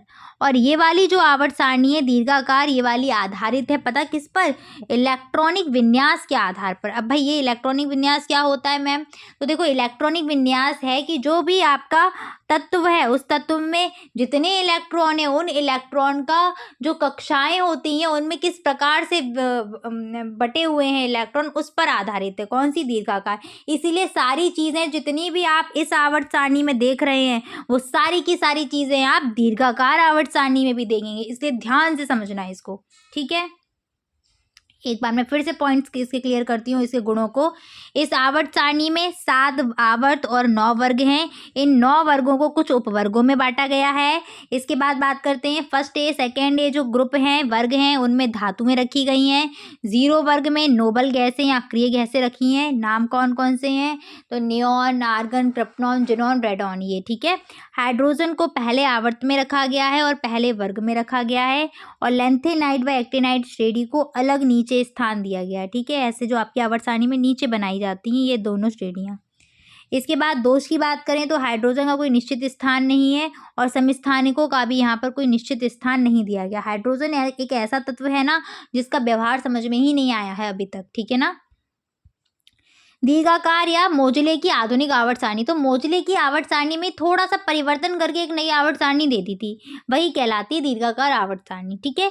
इस आवर्त सारणी को तत्वों के इलेक्ट्रॉनिक विन्यास के आधार पर तैयार किया गया है, ठीक है। इलेक्ट्रॉनिक विन्यास जब मैंने आपको कक्षाएं और उपकक्षाएं बताई होंगी तो वहाँ बताया था कक्षाएं होती हैं KLMN और उपकक्षाएं होती हैं SPDF। तो ये SPDF वाले पर ही आधारित है, ठीक है। जिन तत्वों के में लास्ट का इलेक्ट्रॉन S ब्लॉक में आता है उनको S ब्लॉक के तत्व कहते हैं। जिनमें लास्ट का इलेक्ट्रॉन P ब्लॉक में आता है उनको P ब्लॉक के तत्व कहते हैं। जिनमें लास्ट का इलेक्ट्रॉन D ब्लॉक में आता है उनको D ब्लॉक के तत्व कहते हैं। और जिनमें लास्ट का इलेक्ट्रॉन F ब्लॉक में आता है उनको F ब्लॉक के तत्व कहते हैं, ठीक है। ध्यान रखना S ब्लॉक में जो रखी गई हैं वो क्या है? धातुएं कहलाती हैं। P ब्लॉक में धातु, अधातु, निष्क्रिय गैसें सब कुछ रखा गया है। D ब्लॉक में संक्रमण तत्व रखे हैं और F ब्लॉक में लेंथेनाइट व एक्टिनाइट श्रेणी आती हैं, ठीक है। बस इतनी ही क्वेश्चन आपके लिए इंपॉर्टेंट है। मोजले की आधुनिक आवर्त सारणी की विशेषताएं क्या है? इसमें 7 आवर्त और 18 वर्ग हैं, या फिर आपको 18 समूह लिखा हुआ भी मिल सकता है, तो ये भी सही है। अक्रिय गैसों को 0 वर्ग में ही रखा गया, जो आपकी मोजले की आवर्त सारणी में था वैसे ही सेम यहाँ पर भी है। फर्स्ट ए सेकेंड ए तत्वों को धातु कहते हैं, ये सेम मोजले में भी था, मोजले की आवर्त सारणी में भी। लेक्टिनाइट व एक्टिनाइट श्रेणी को अलग स्थान दिया गया है, ये भी आपको वहाँ पर पॉइंट मिला था। पहला आवर्त अति लघु आवर्त है, सबसे छोटा आवर्त है कि इसमें केवल 2 तत्व हैं। दूसरा तीसरा आवर्त लघु आवर्त है, इसमें 8 तत्व हैं। चौथा पांचवा आवर्त थोड़ा बड़ा है, दीर्घ आवर्त है, इसमें 18 तत्व हैं। और छठा सातवां आवर्त अति दीर्घ आवर्त है, इसमें बहुत ज़्यादा तत्व मिलेंगे देखने को, ठीक है। आगे आते हैं आपके प्रारूपिक तत्व क्या होते हैं। प्रारूपिक तत्व पर आइएगा, देखिएगा प्रारूपिक तत्व क्या है। 2016 में पूछा गया था। आवर्त सारणी में तीसरे आवर्त के तत्वों को प्रारूपिक तत्व कहा जाता है, ठीक है। जैसे इस तरीके की आपकी आवर्त सारणी होगी और इस आवर्त सारणी में आप देखेंगे पहला आवर्त, दूसरा आवर्त और तीसरा आवर्त, ऐसे करके जो रो चलती है ना बस। तो जो तीसरे आवर्त का जो तत्व हो गए जितने भी, वो सारे के सारे प्रारूपिक तत्व कहलाएंगे। क्यों कहलाते हैं? क्योंकि ये तत्व अपने अपने समूहों में प्रतिनिधित्व का काम करते हैं, प्रतिनिधि का काम करते हैं, इसीलिए इनको प्रारूपिक तत्व बोलते हैं। और साथ साथ इन्हें सेतु तत्व भी कहा जाता है, क्योंकि ये दोनों उपवर्ग के मध्य सेतु बनाने का कार्य भी करते हैं। थर्ड आवर्त के मैंने सारे तत्व लिखे हुए हैं: sodium, magnesium, aluminium, silicon, phosphorus, sulphur, chlorine. इनके नीचे भी वर्ग बने होंगे। तो ये जो तत्व है ना, ये अपने अपने वर्गों में क्या काम करते हैं? प्रतिनिधि का काम करते हैं। जो गुण इनका होगा सेम वैसे ही व्यवहार इनके नीचे रखे गए तत्व कर रहे होंगे, इसीलिए इनको प्रतिनिधित्व का बोला गया है। इसके बाद आते हैं तत्वों का आवर्ती गुण। ये बहुत इंपॉर्टेंट है भाई आपके लिए, बहुत बहुत बहुत ज़्यादा इंपॉर्टेंट है। कितना ही मैं बताऊं। एक कंडीशन होती है आवर्त में, दूसरी होती है वर्ग में। आवर्त का मतलब होता है दाएं से बाएं जाने पर, सॉरी बाएं से दाएं जाने पर, बायां हाथ इधर है ना, बाएं से दाएं जाने पर तो आवर्त में पूछा जाता है। और ऊपर से नीचे की तरफ जब आते हैं तो वो कंडीशन बनती है वर्ग में। तो आपसे पूछा जाता है क्वेश्चन ऐसे कि धन विद्युतीय गुण बाएं से दाएं जाने पर घटता है या बढ़ता है? तो एक चीज़ ध्यान रखना, जब कोई गुण आवर्त में घट रहा होगा तो उसके अपोजिट है वर्ग में वो बढ़ रहा होगा, हमेशा ध्यान रखना, ठीक है। चलो, तो धन विद्युतीय जो गुण है वो आवर्त में घटता है और वर्ग में बढ़ता है। धन विद्युतीय गुण अगर घट रहा है तो धात्विक गुण भी वही है, घटेगा, आवर्त में घटेगा और वर्ग में बढ़ेगा। अधात्विक गुण आवर्त में बढ़ता है और वर्ग में घटता है। आयनन विभव, विद्युत ऋणात्मकता, ऋण विद्युतीय गुण, ये तीनों गुण ऐसे हैं जो आवर्त में बढ़ते हैं और वर्ग में आने पर घट जाते हैं। आयनिक त्रिज्या और ऑक्साइड की क्षारीय प्रकृति, ये आवर्त में घटती है और वैसे क्या है, वर्ग में बढ़ती है। देखो अब मैं कैसे इसको आपको याद कराती हूँ। धात्विक गुण, धात्विक गुण का मतलब है धातुएं। और जैसे ही हम आवर्त में चलेंगे तो आवर्त में मैंने जस्ट बताया था कि जो पहला आवर्त है ना, पहले जो आपका पहला और दूसरा ग्रुप है, यानी कि इस तरीके से टेप में आप देख लो अभी, अगर इसमें वो होगी आपकी मुझे लगता है कि मैंने शायद, चलिए मैं ऐसे ही समझा देती हूँ आपको इस तरीके से। देखो, जैसे ये आपकी क्या है, आवर्त सारणी है। तो आवर्त सारणी में धातुएं सबसे ज़्यादा कहाँ रखी गई हैं? स्टार्टिंग में। जैसे ही हम इधर से इधर की तरफ बढ़ेंगे, इधर आते आते अधातुएं शुरू हो जाती हैं, ठीक है। यहाँ लास्ट में जब पहुँचोगे तो अधातुएं और निष्क्रिय तत्व मिलेंगे। तो सीधी सी बात है, धात्विक गुण जैसे हम आगे बढ़ेंगे घटता चला जाएगा। अब ऐसे बढ़ने पर घट रहा है तो नीचे आने पर क्या हो जाएगा? बढ़ जाएगा। अधात्विक गुण उल्टा है, अधातुएं बढ़ती हैं ना बाएं से दाएं चलने पर, तो अधात्विक गुण बढ़ेगा और वर्ग में आने पर क्या हो जाएगा? घट जाएगा, ठीक है। तो इस तरीके से इनको देख लेना। 2021 में आए थे ये सारे के सारे। इलेक्ट्रॉन बंधुता किसे कहते हैं? इलेक्ट्रॉन बंधुता का मतलब है जब कोई परमाणु किसी परमाणु को इलेक्ट्रॉन देने पर जब ऊर्जा मुक्त होती है तो उस ऊर्जा को ही हम इलेक्ट्रॉन बंधुता कहते हैं, ठीक है। जैसे कोई भी एटम है, ये आपका एटम रहा और इसमें इलेक्ट्रॉन्स होंगे, ठीक है। हमने एक इलेक्ट्रॉन बाहर से दे दिया, तो जब बाहर से आप कोई चीज़ दे रहे हो तो सीधी सी बात है, इसको लर्न करने की ट्रिक बताती हूँ मैं। जैसे आपका कोई आपको अगर गिफ्ट देगा तो क्या होगा? एक पॉजिटिव एनर्जी आती है ना, खुश होते हैं, स्माइल देते कि नहीं देते? बस वही है सेम। जब हमने किसी परमाणु को कोई इलेक्ट्रॉन दे दिया तो इलेक्ट्रॉन देने पर वो परमाणु कोई ना कोई ऊर्जा जरूर मुक्त करेगा, यानी कि स्माइल जरूर देगा। स्माइल देगा तो यानी कि वही क्या है? इलेक्ट्रॉन बंधुता है। आयनन विभव इसका उल्टा है कि जब किसी परमाणु से इलेक्ट्रॉन को बाहर निकालते हैं तो बाहर निकालने के लिए आवश्यक ऊर्जा कहलाती है आयनन विभव। अब इसको ऐसे समझो, कोई बलवान व्यक्ति था और आपने उसकी कोई चीज़ छीनने की कोशिश करी, तो आपको ताकत लगानी पड़ेगी ना, अपनी ऊर्जा वेस्ट करनी पड़ेगी। बस सेम वही है कि जब आप किसी परमाणु से ज़बरदस्ती इलेक्ट्रॉन को खींचोगे, ज़बरदस्ती इलेक्ट्रॉन निकालोगे, तो आपको ऊर्जा वहाँ खर्च करनी पड़ेगी और वही ऊर्जा कहलाती है आयनन विभव, ठीक है। विद्युत ऋणात्मकता की बात करें तो किसी परमाणु के द्वारा सहसंयोजक बंध में साझे के इलेक्ट्रॉन को अपनी ओर आकर्षित करने की क्षमता कहलाती है विद्युत ऋणात्मकता। जैसे ये Cl है, ठीक है, साझेदारी करते हैं ना ये इलेक्ट्रॉन्स की, तो बस अपने बनाए उस इलेक्ट्रॉन को अपने खींचने की क्षमता, अपने पास लेने की क्षमता क्या कहलाती है? विद्युत ऋणात्मकता। जैसे ये रहा आपका HCl, तो ये क्या है? ज़्यादा विद्युत ऋणात्मक है। क्यों? क्योंकि ये क्या इलेक्ट्रॉन को अपनी तरफ खींचता है। हाइड्रोजन का इलेक्ट्रॉन है बट खींच अपनी तरफ रहा है, आकर्षित कर रहा है इलेक्ट्रॉन को। महत्वपूर्ण बिंदु देख लो, हैलोजन तत्व कौन से हैं? तो आवर्त सारणी में वर्ग 17 में रखे गए हैं हैलोजन। जैसे वर्ग 0 में रखी गई थी क्या, निष्क्रिय गैसें, सेम वैसे ही वर्ग 17 में सारे के सारे क्या रखे गए हैं, हैलोजन्स रखे गए हैं। कौन कौन से हैं halogen? Fluorine, chlorine, bromine, iodine और एस्टेटाइन। ठीक है, ये 4-5 आपके हैं हैलोजन। इसके बाद अक्रिय गैसें पूछी गई थी। अक्रिय गैस को नोबल गैस भी कहते हैं और कौन से वर्ग में है? तो 0 वर्ग में या 0 समूह में रखी गई है, या 18वां भी आप समूह बोल सकते हैं। कौन कौन सी हैं? तो helium, neon, argon, krypton, xenon, radon, सबके सिंबल साथ में लिखे हुए हैं, एक बार रिवाइज कर लेना। ठीक है, इसके बाद आते हैं क्षारीय धातुओं पर। तो आवर्त सारणी में वर्ग 1 के तत्व कहलाते हैं क्षारीय धातुएं। Lithium, sodium, potassium, rubidium, caesium और फ्रांसियम। ठीक है, ये इस तरीके से आपका वर्ग 1। ठीक है ना। क्षारीय मृदा धातुएं वर्ग 2 के तत्व हैं, जस्ट इसके बगल में ही लिखा होता है वर्ग 2 सेकेंड, फर्स्ट ए और सेकेंड ए, इस तरीके का। तो ये क्षारीय मृदा धातुएं होती कौन कौन सी हैं? Beryllium, magnesium, calcium, strontium, barium और रेडियम। दुर्लभ मृदा तत्व क्या होते हैं? तो लैंथेनाइट श्रेणी को ही हम बोलते हैं दुर्लभ मृदा तत्व, और ये परमाणु क्रमांक 57 से लेकर 71 तक आवर्त सारणी में लिखे हुए हैं। ठीक है, दुर्बल मृदा तत्व का मतलब मृदा में बहुत मुश्किल से मिलने वाला दुर्लभ मृदा तत्व। ठीक है, आगे बढ़ते हैं। अगला आपका क्या है? नेक्स्ट आपका आ जाता है फिजिक्स का टॉपिक, स्थिर विद्युत आवेश या फिर विद्युत धारा। ठीक है, स्थिर विद्युत आवेश क्या होता है? तो आवेश क्या होता है, पहले तो ये समझो कि आवेश है क्या। जब कोई दो बॉडी यानी कि दो ऑब्जेक्ट आपस में अभी क्या है, न्यूट्रल पोजीशन में, इसका मतलब वो चार्ज नहीं है। जैसे ही इन दोनों को आपने क्या किया, आपस में रब किया, रगड़ा, तो रगड़ने से क्या होता है, वो दोनों चार्ज हो जाते हैं, या उनमें से कोई एक चार्ज हो जाता है। चार्ज होने का मतलब उस पर क्या हो जाते हैं, आवेश आ जाते हैं, वो किसी ना किसी को अट्रैक्ट करने की कोशिश करने लगेगा वहाँ पर। जैसे पेंसिल वाला एग्जाम्पल सबने क्या हुआ, कोई पेन या पेंसिल लेना, बालों पे रब करना, तो कागज के छोटे छोटे टुकड़े क्या हैं, उस पर चिपकने लगते हैं। ठीक है ना। अब आते हैं दो स्थिर विद्युत आवेश क्या होता है।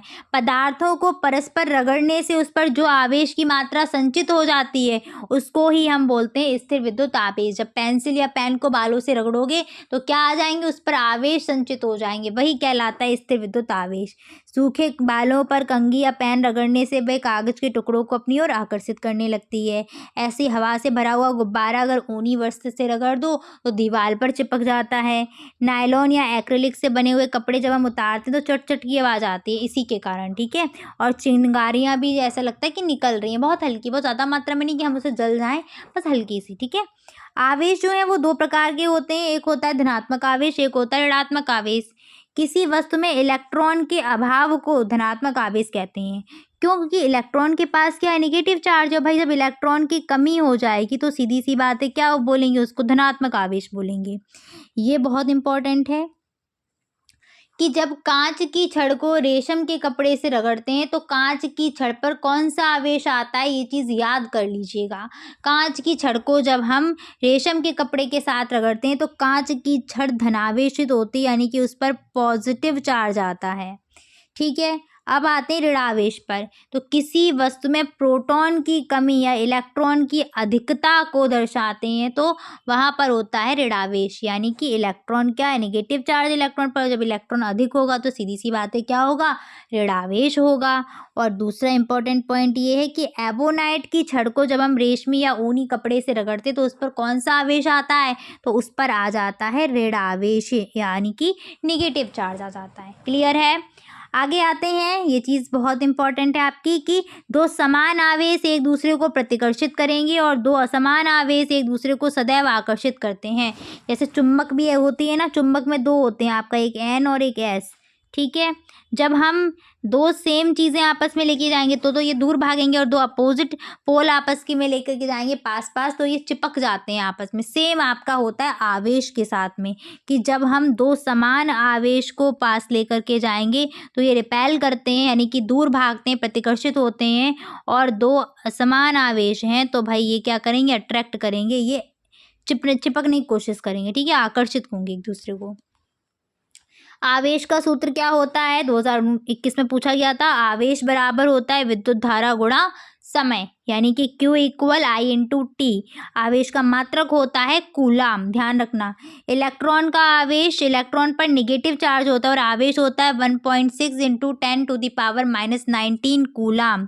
आवेश दो प्रकार के, धनावेश ऋणावेश। इलेक्ट्रॉन की कमी तो धनावेश, इलेक्ट्रॉन की अधिकता तो ऋणावेश। आकाशीय विद्युत क्या होती है, तो आकाश से अचानक से चमकने वाला विद्युत का तेज प्रकाश और चमक क्या कहलाती है, आकाशीय विद्युत कहलाती है, ठीक है, जिसको हम बिजली कहते हैं।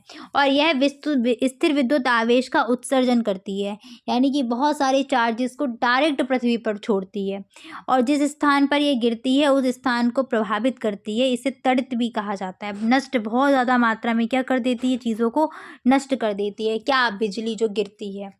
अब आते हैं तड़ित चालक पर। लाइटिंग कंडक्टर क्या होता है, तड़ित चालक आपका कुछ इस तरीके की शेप का बना हुआ होता है, ये दिख रहा होगा आपको। ये घरों के बाहर किसी खुले स्थान पर, मैदान पर लगा दिया जाता है। अब देखो है क्या कि आकाशीय विद्युत को नियंत्रित करने के लिए इस तड़ित चालक का प्रयोग करते हैं हम। जब हम इसको घरों के बाहर लगा देंगे तो ये क्या करेगा, जितनी भी आपके चार्जेस गिरेंगे घर पर उस सबको अट्रैक्ट करके पृथ्वी में भेज देगा अंदर, जिससे क्या है, हमारा जो घर है वो सुरक्षित हो जाता है, ठीक है। तो तड़ित चालक का प्रयोग करेंगे। कुछ इस तरीके का बना होता है कि ऊपर नुकीली सी होती है, त्रिशूलनुमा होता है, जो आवेश को ग्रहण करके बिना किसी को नुकसान पहुंचाए सीधे सीधे सारे के सारे आवेश पृथ्वी के अंदर स्थानांतरित कर देगा, ठीक है। आवेश के सुचालक व कुचालक क्या हैं, क्वेश्चन बहुत बार आया है। 17, 18, 16, 17, 18, 21, बस 19, 20 में रह गया, ठीक है ना। क्या होता है सुचालक, तो ऐसे पदार्थ जिनमें विद्युत धारा या विद्युत आवेश आसानी से प्रवाहित हो जाएगा वो कहलाते हैं सुचालक। जैसे सोना, चांदी, तांबा, एल्यूमिनियम, ग्रेफाइट, लोहा इत्यादि। और एक चीज़ और है कि जो चांदी है ना वो सबसे अच्छा सुचालक है। चांदी के तार क्यों नहीं लगाए जाते हैं, ये बहुत से लोग के माइंड में आ रहा होगा और कुछ लोग को पता भी होगा। अगर चांदी के तार लग गए तो भाई चोरियां कितनी होंगी, फिर तो लाइट हम तक पहुंचना बहुत मुश्किल है। इसीलिए कॉपर के तार का हम वहाँ पर यूज़ करते हैं, ठीक है ना। कॉपर का, ये कैल्शियम नहीं लिखा, कॉपर लिखा हुआ है। आगे आते हैं कुचालक क्या है, 17 ढाले में ये भी पूछा गया था। और देखो ये ऐसे क्वेश्चन है ना कि ये 3 क्वेश्चन यहाँ से बनेगा। सुचालक किसे कहते हैं, कुचालक किसे कहते हैं, या सुचालक व कुचालक में अंतर लिखिए। तो अब आप पूरा पढ़ लोगे तो तीनों क्वेश्चन करके आ जाओगे कि नहीं। ऐसे पदार्थ जिनमें विद्युत आवेश का प्रवाह नहीं होता वो कहलाते हैं कुचालक, जैसे रबड़, कांच, प्लास्टिक, लकड़ी इत्यादि। अर्धचालक क्या होते हैं, तो ऐसे पदार्थ जिनमें सुचालक व कुचालक दोनों के ही गुण पाए जाते हैं उनको हम बोलते हैं अर्धचालक, जैसे सिलिकॉन और जर्मेनियम, ठीक है। अब हम आते हैं कूलाम के नियम पर। कूलाम का नियम भाई क्या है, तो दो स्थिर बिंदु आवेश के मध्य लगने वाला आकर्षण या प्रतिकर्षण बल उन आवेश के गुणनफल के अनुक्रमानुपाती व बीच की दूरी के वर्ग के व्युत्क्रमानुपाती होता है। कूलाम का नियम क्या कहता है कि दो अगर स्थिर विद्युत आवेश है तो उनके मध्य में लगने वाला आकर्षण या प्रतिकर्षण बल उन आवेश के गुणनफल के अनुक्रमानुपाती और बीच की दूरी के वर्ग के व्युत्क्रमानुपाती होगा। तो इसको कैसे लिखेंगे, आवेश को हम Q से रिप्रेजेंट करते हैं, एक हम Q1 ले लेते हैं, दूसरा लेते हैं Q2, तो हमारा बन जाएगा F proportional Q1 into Q2 और F आपका आ जाएगा प्रोपोर्शनल 1/r², के, ठीक है।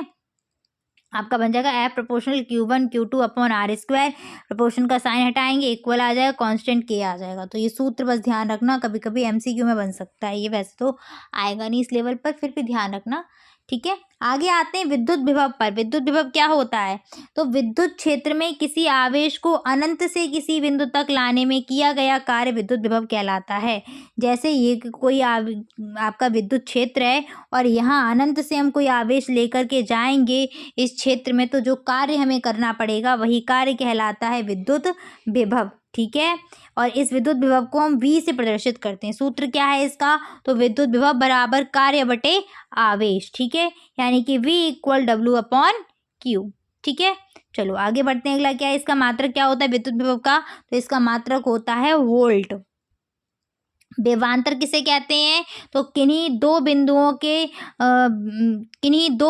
के विद्युत विभव के अंतर को विभवांतर कहा जाता है, ठीक है। या फिर ऐसे बोल सकते हो कि इकाई धनावेश को एक बिंदु से किसी दूसरे बिंदु तक लाने में किया गया कार्य विभवांतर कहलाता है। जब अनंत से हम लेकर के आते हैं किसी बिंदु तक तो वो क्या कहलाता है, विद्युत विभव। लेकिन अब उसी विद्युत क्षेत्र में किसी ए पॉइंट से बी पॉइंट तक हमें अपना आवेश पहुंचाना है तो वहां पर जो कार्य होगा वो कहलाएगा क्या, विभवांतर। ठीक है। विद्युत धारा किसे कहते हैं, most most most most important, और आपको दिख रहा होगा 17, 18, 21 में पूछा गया है। ठीक है। तो किसी चालक में आवेश प्रवाह की दर को ही विद्युत धारा कहते हैं। कोई चालक है, जैसे ये रॉड है, ये क्या है, चालक है, एक किसी मेटल की बनी हुई रॉड है, तो ये क्या है, विद्युत की चालक है, सीधी सी बात है। तो इसमें जो आवेशों का प्रवाह होगा उस आवेश के प्रवाह की दर को ही हम बोलते हैं विद्युत धारा। ठीक है। इसमें मुक्त इलेक्ट्रॉन का प्रभाव होता है, जो भी इलेक्ट्रॉन मुक्त होते हैं उनका प्रभाव होता है। और विद्युत धारा का जो मात्रक है वो क्या है, एम्पियर है, और इसको प्रदर्शित करते हैं हम आई से। विद्युत धारा बराबर आवेश बटे समय। विद्युत धारा का मात्रक, एसआई मात्रक एम्पियर है। विद्युत धारा को मापने का यंत्र होता है अमीटर। क्लियर है। आगे आते हैं, एक एम्पियर की परिभाषा लिखिएगा। ये क्वेश्चन आपसे पूछा गया था, एक एम्पियर की परिभाषा लिखने को आई थी एक बार। तो एक एम्पियर की परिभाषा क्या लिखोगे, आपको पता है विद्युत धारा बराबर क्या होता है, आवेश बटे समय। यही तो होता है, विद्युत धारा बराबर आवेश बटे समय। और यहाँ पर आ जाती है विद्युत धारा। विद्युत धारा का मात्रक है एम्पियर। तो एम्पियर होगा क्या, एक सेकेंड में एक कूलाम आवेश प्रवाहित करने को ही एक एम्पियर कहेंगे। हर जगह एक वैल्यू रख दो आप लोग। तो एकांक आवेश को एकांक समय में प्रवाहित करने की दर कहलाती है एक एम्पियर। ठीक है। विद्युत धारा के प्रकार, विद्युत धारा दो प्रकार की होती हैं, एक दिष्ट धारा होती है और दूसरी होती है प्रत्यावर्ती धारा। दिष्ट धारा को हम डीसी बोलते हैं, प्रत्यावर्ती धारा को एसी बोलते हैं। अंतर पूछा जा सकता है या फिर एक एक डेफिनेशन आ सकती है इनमें से। तो दिष्ट धारा वह धारा है जिसकी दिशा और परिमाण समय के साथ ना बदले, वो है दिष्ट धारा। और विद्युत प्रत्यावर्ती धारा वह धारा होती है वह विद्युत धारा जिसकी दिशा और परिमाण निश्चित समय के बाद परिवर्तित हो जाता है, बदल जाता है, उसको बोलते हैं प्रत्यावर्ती धारा। नहीं बदले तो दिष्ट धारा, बदल जाए तो प्रत्यावर्ती धारा। एग्जाम्पल में देखो, दिष्ट धारा के बैटरी व सेल से जो धारा प्रवाहित होती है ना, वो है आपकी दिष्ट धारा। अब आते हैं विद्युत धारा के स्रोत की। विद्युत धारा किन किन स्रोतों से उत्पन्न होगी, कहाँ कहाँ दिखेगा आपको, तो विद्युत धारा विद्युत सेल से दिखती है, जिसमें आपके प्राथमिक और द्वितीयक सेल आ जाते हैं। जनरेटर से भी आपको उत्पन्न होती दिखाई देगी विद्युत धारा, लाइट आती है ना जनरेटर से, वही। बात करते हैं विद्युत सेल की, कि विद्युत सेल क्या होता है, तो रासायनिक ऊर्जा को विद्युत ऊर्जा में बदलने का काम करते हैं। कौन, विद्युत सेल। विद्युत सेल है तो सेल में क्या है, रसायन भरा है, तो रासायनिक ऊर्जा है वो किस में कन्वर्ट होगी, विद्युत ऊर्जा में कन्वर्ट होगी। ठीक है। सेल की जो ऊपर जो पीतल की टोपी लगी होती है वो पॉजिटिव चार्ज दिखाती है, वहीं वहाँ पर पॉजिटिव आवेश होता है। और जो नीचे की जस्ते की सील होती है वो निगेटिव दिखाती है वहाँ पर। ठीक है। अब हम आते हैं, ये जो सेल थे, विद्युत सेल दो प्रकार के थे, प्राथमिक और द्वितीयक सेल। तो प्राथमिक सेल क्या होते हैं, द्वितीयक सेल क्या होते हैं, इसको हम देख लेते हैं। प्राथमिक सेल क्या है, जिसको केवल एक बार उपयोग में लाया जा सके वो प्राथमिक सेल है। द्वितीयक सेल जिसको बार बार उपयोग में लाया जा सके उसको बोलते हैं द्वितीयक सेल। ठीक है। और प्राथमिक सेल को पुनः चार्ज नहीं किया जा सकता, जबकि द्वितीयक सेल को पुनः चार्ज किया जा सकता है। प्राथमिक सेल में लैक्लांशियस सेल, शुष्क सेल ये आ जाएंगे। द्वितीयक सेल में सीसा संचायक सेल और बैटरी ये सभी आ जाएंगे। ठीक है। जनयंत्र की बात करें, जनरेटर क्या होता है, तो भाई जनरेटर क्या करता है, यांत्रिक ऊर्जा को विद्युत ऊर्जा में बदलने का काम करता है। और यही मैं पूछ लूँ आपसे उल्टा कि विद्युत ऊर्जा को यांत्रिक ऊर्जा में कौन बदलता है, तो भाई कौन है वो, विद्युत मोटर। ठीक है। अब आते हैं न्यूमेरिकल पर। किसी परिपथ में 5 एम्पियर की धारा 1 घंटे में प्रवाहित होती है तो आवेश की मात्रा की गणना कीजिए। 2020 में क्वेश्चन ये आया हुआ है। क्या बोल रहा है, धारा हमको दी गई है कि 5 एम्पियर की धारा है, कितने घंटे तक, 1 घंटे तक प्रवाहित हो रही, समय भी दे रहा है, टाइम भी दे रहा है, आई का मान भी दे रहा है। क्या पूछ रहा है, आवेश की मात्रा यानी कि क्यू पूछ रहा है। सबसे पहले लिखो कि धारा कितनी है, 5 एम्पियर, समय कितना है, 1 घंटा। 1 घंटे से आप क्या करो, सेकेंड निकाल लीजिएगा। तो कितने हैं 1 घंटे में सेकेंड होते हैं, 3600 सेकेंड होते हैं। ठीक है। आवेश का फॉर्मूला क्या रहेगा, क्यू बराबर आई इंटू टी। ठीक है। क्यू का मान रखा, आई का मान रखा, मल्टीप्लाई करेंगे, निकल आएगा 18,000 कूलाम। ठीक है। अब बात करते हैं प्रतिरोध की, कि प्रतिरोध क्या होता है। रोध, प्रतिरोध का मतलब है कोई विरोध करने वाला होगा यहाँ पर। विभवांतर और धारा के मान का अनुपात चालक का प्रतिरोध कहलाता है। और ये क्यों लगाया जाता है परिपथ में कहीं ना कहीं ये प्रतिरोध जो है वो रेजिस्टेंस यानी कि कहीं ना कहीं रुकावट पैदा करता है, बाधा डालता है, कुछ इस तरीके का इसका सिंबल है। ठीक है, सूत्र बन जाएगा प्रतिरोध R बराबर विभवांतर V/I, यानी कि R बराबर सीधे सीधे V/I। ध्यान रखना, ये सूत्र जितने भी आ रहे हैं ध्यान रखिएगा। प्रतिरोध का मात्रक होता है ओम, विद्युत धारा का मात्रक क्या होता है एम्पियर, आवेश का मात्रक कूलाम और विभवांतर का मात्रक वोल्ट। ठीक है, नोट पॉइंट देखो, चांदी, तांबा, एल्यूमिनियम, पीतल आदि चालकों का प्रतिरोध बहुत कम होता है। चलिए आगे बढ़ते हैं। नेक्स्ट क्या है, किसी चालक के से सिरों का विभवांतर 8 वोल्ट है। विभवांतर कितना है 8 वोल्ट, वी कितना दिया गया है 8 वोल्ट दिया है। ठीक है, उससे 4 एम्पियर का धारा प्रवाहित होती है। धारा आई कितनी दी गई है 4 एम्पियर दी है। चालक का प्रतिरोध आर पूछा गया है, फॉर्मूला लगा दीजिए, आर बराबर V/I।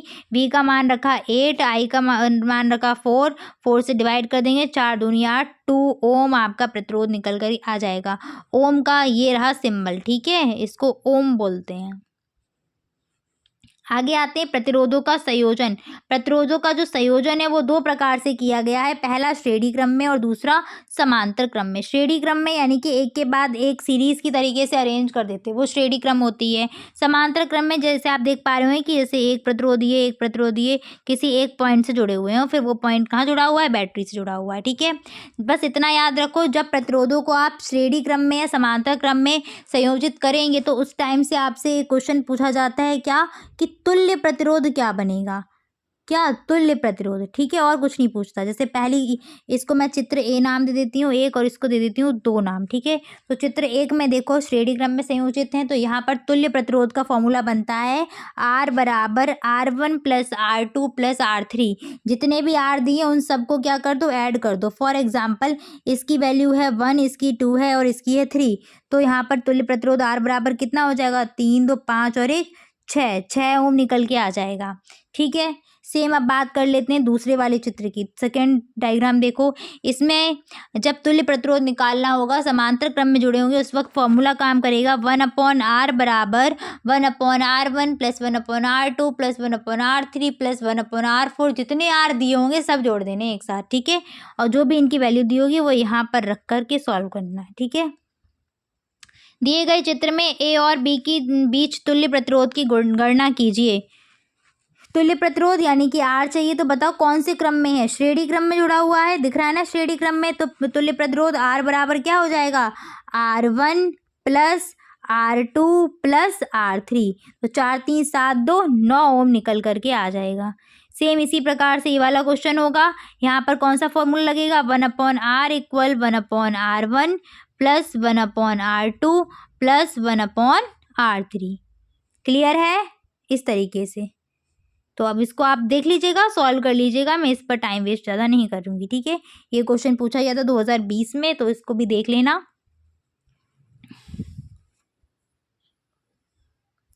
नेक्स्ट आ जाते हैं सबसे इम्पोर्टेंट पर भाई, ओम का नियम। ओम का नियम बहुत इम्पोर्टेंट है, बहुत ज़्यादा इम्पॉर्टेंट है आपके लिए ओम का नियम। तो ओम का नियम है क्या, ओम के नियम के अनुसार यदि ताप आदि भौतिक अवस्थाएं नियत हों तो किसी प्रतिरोध के सिरों के बीच उत्पन्न विभवांतर धारा I के समानुपाती होता है।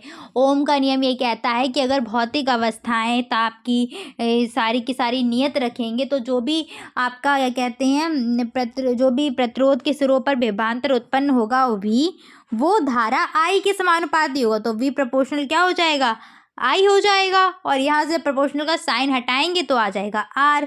तो V बराबर RI निकल के आ जाएगा, और ये जो R है यहाँ पर ये प्रतिरोध नियतांक। ठीक है, और बस इसी पर आधारित आपके सारे के सारे क्वेश्चंस हैं।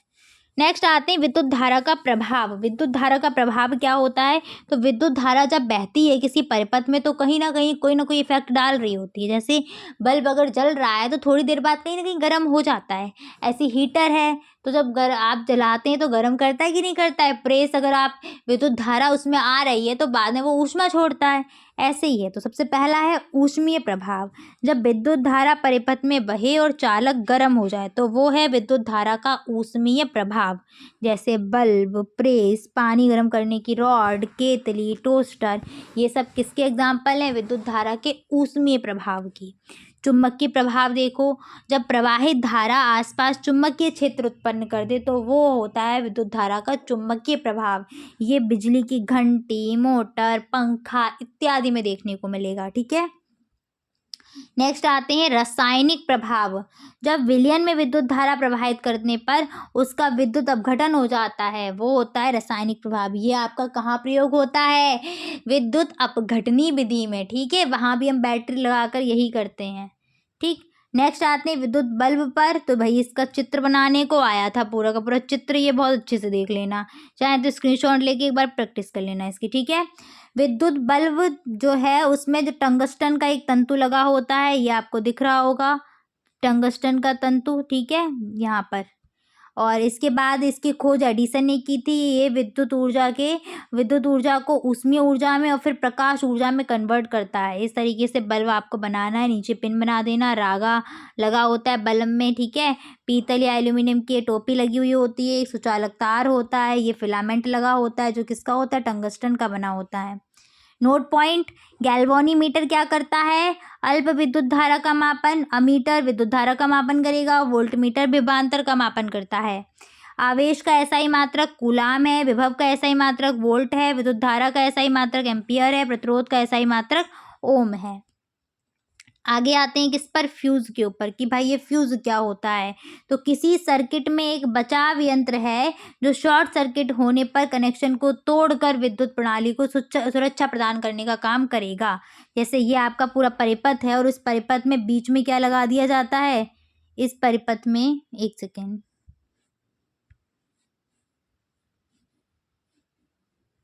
ये आपका एक परिपथ है। ठीक है, इस प्रकार से एक परिपथ है और इस परिपथ में क्या लगा दें? बीच में ये पर्पल कलर का जो लगा है ना, ये क्या है? फ्यूज़ है।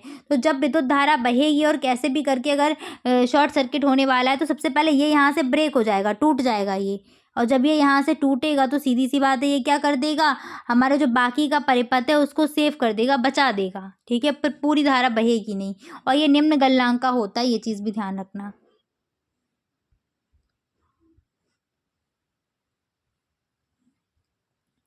आगे बढ़ते हैं, ऊर्जा का रूपांतरण देखते हैं। तो यांत्रिक ऊर्जा को विद्युत ऊर्जा में कौन बदलता है? जनित्र बदलता है।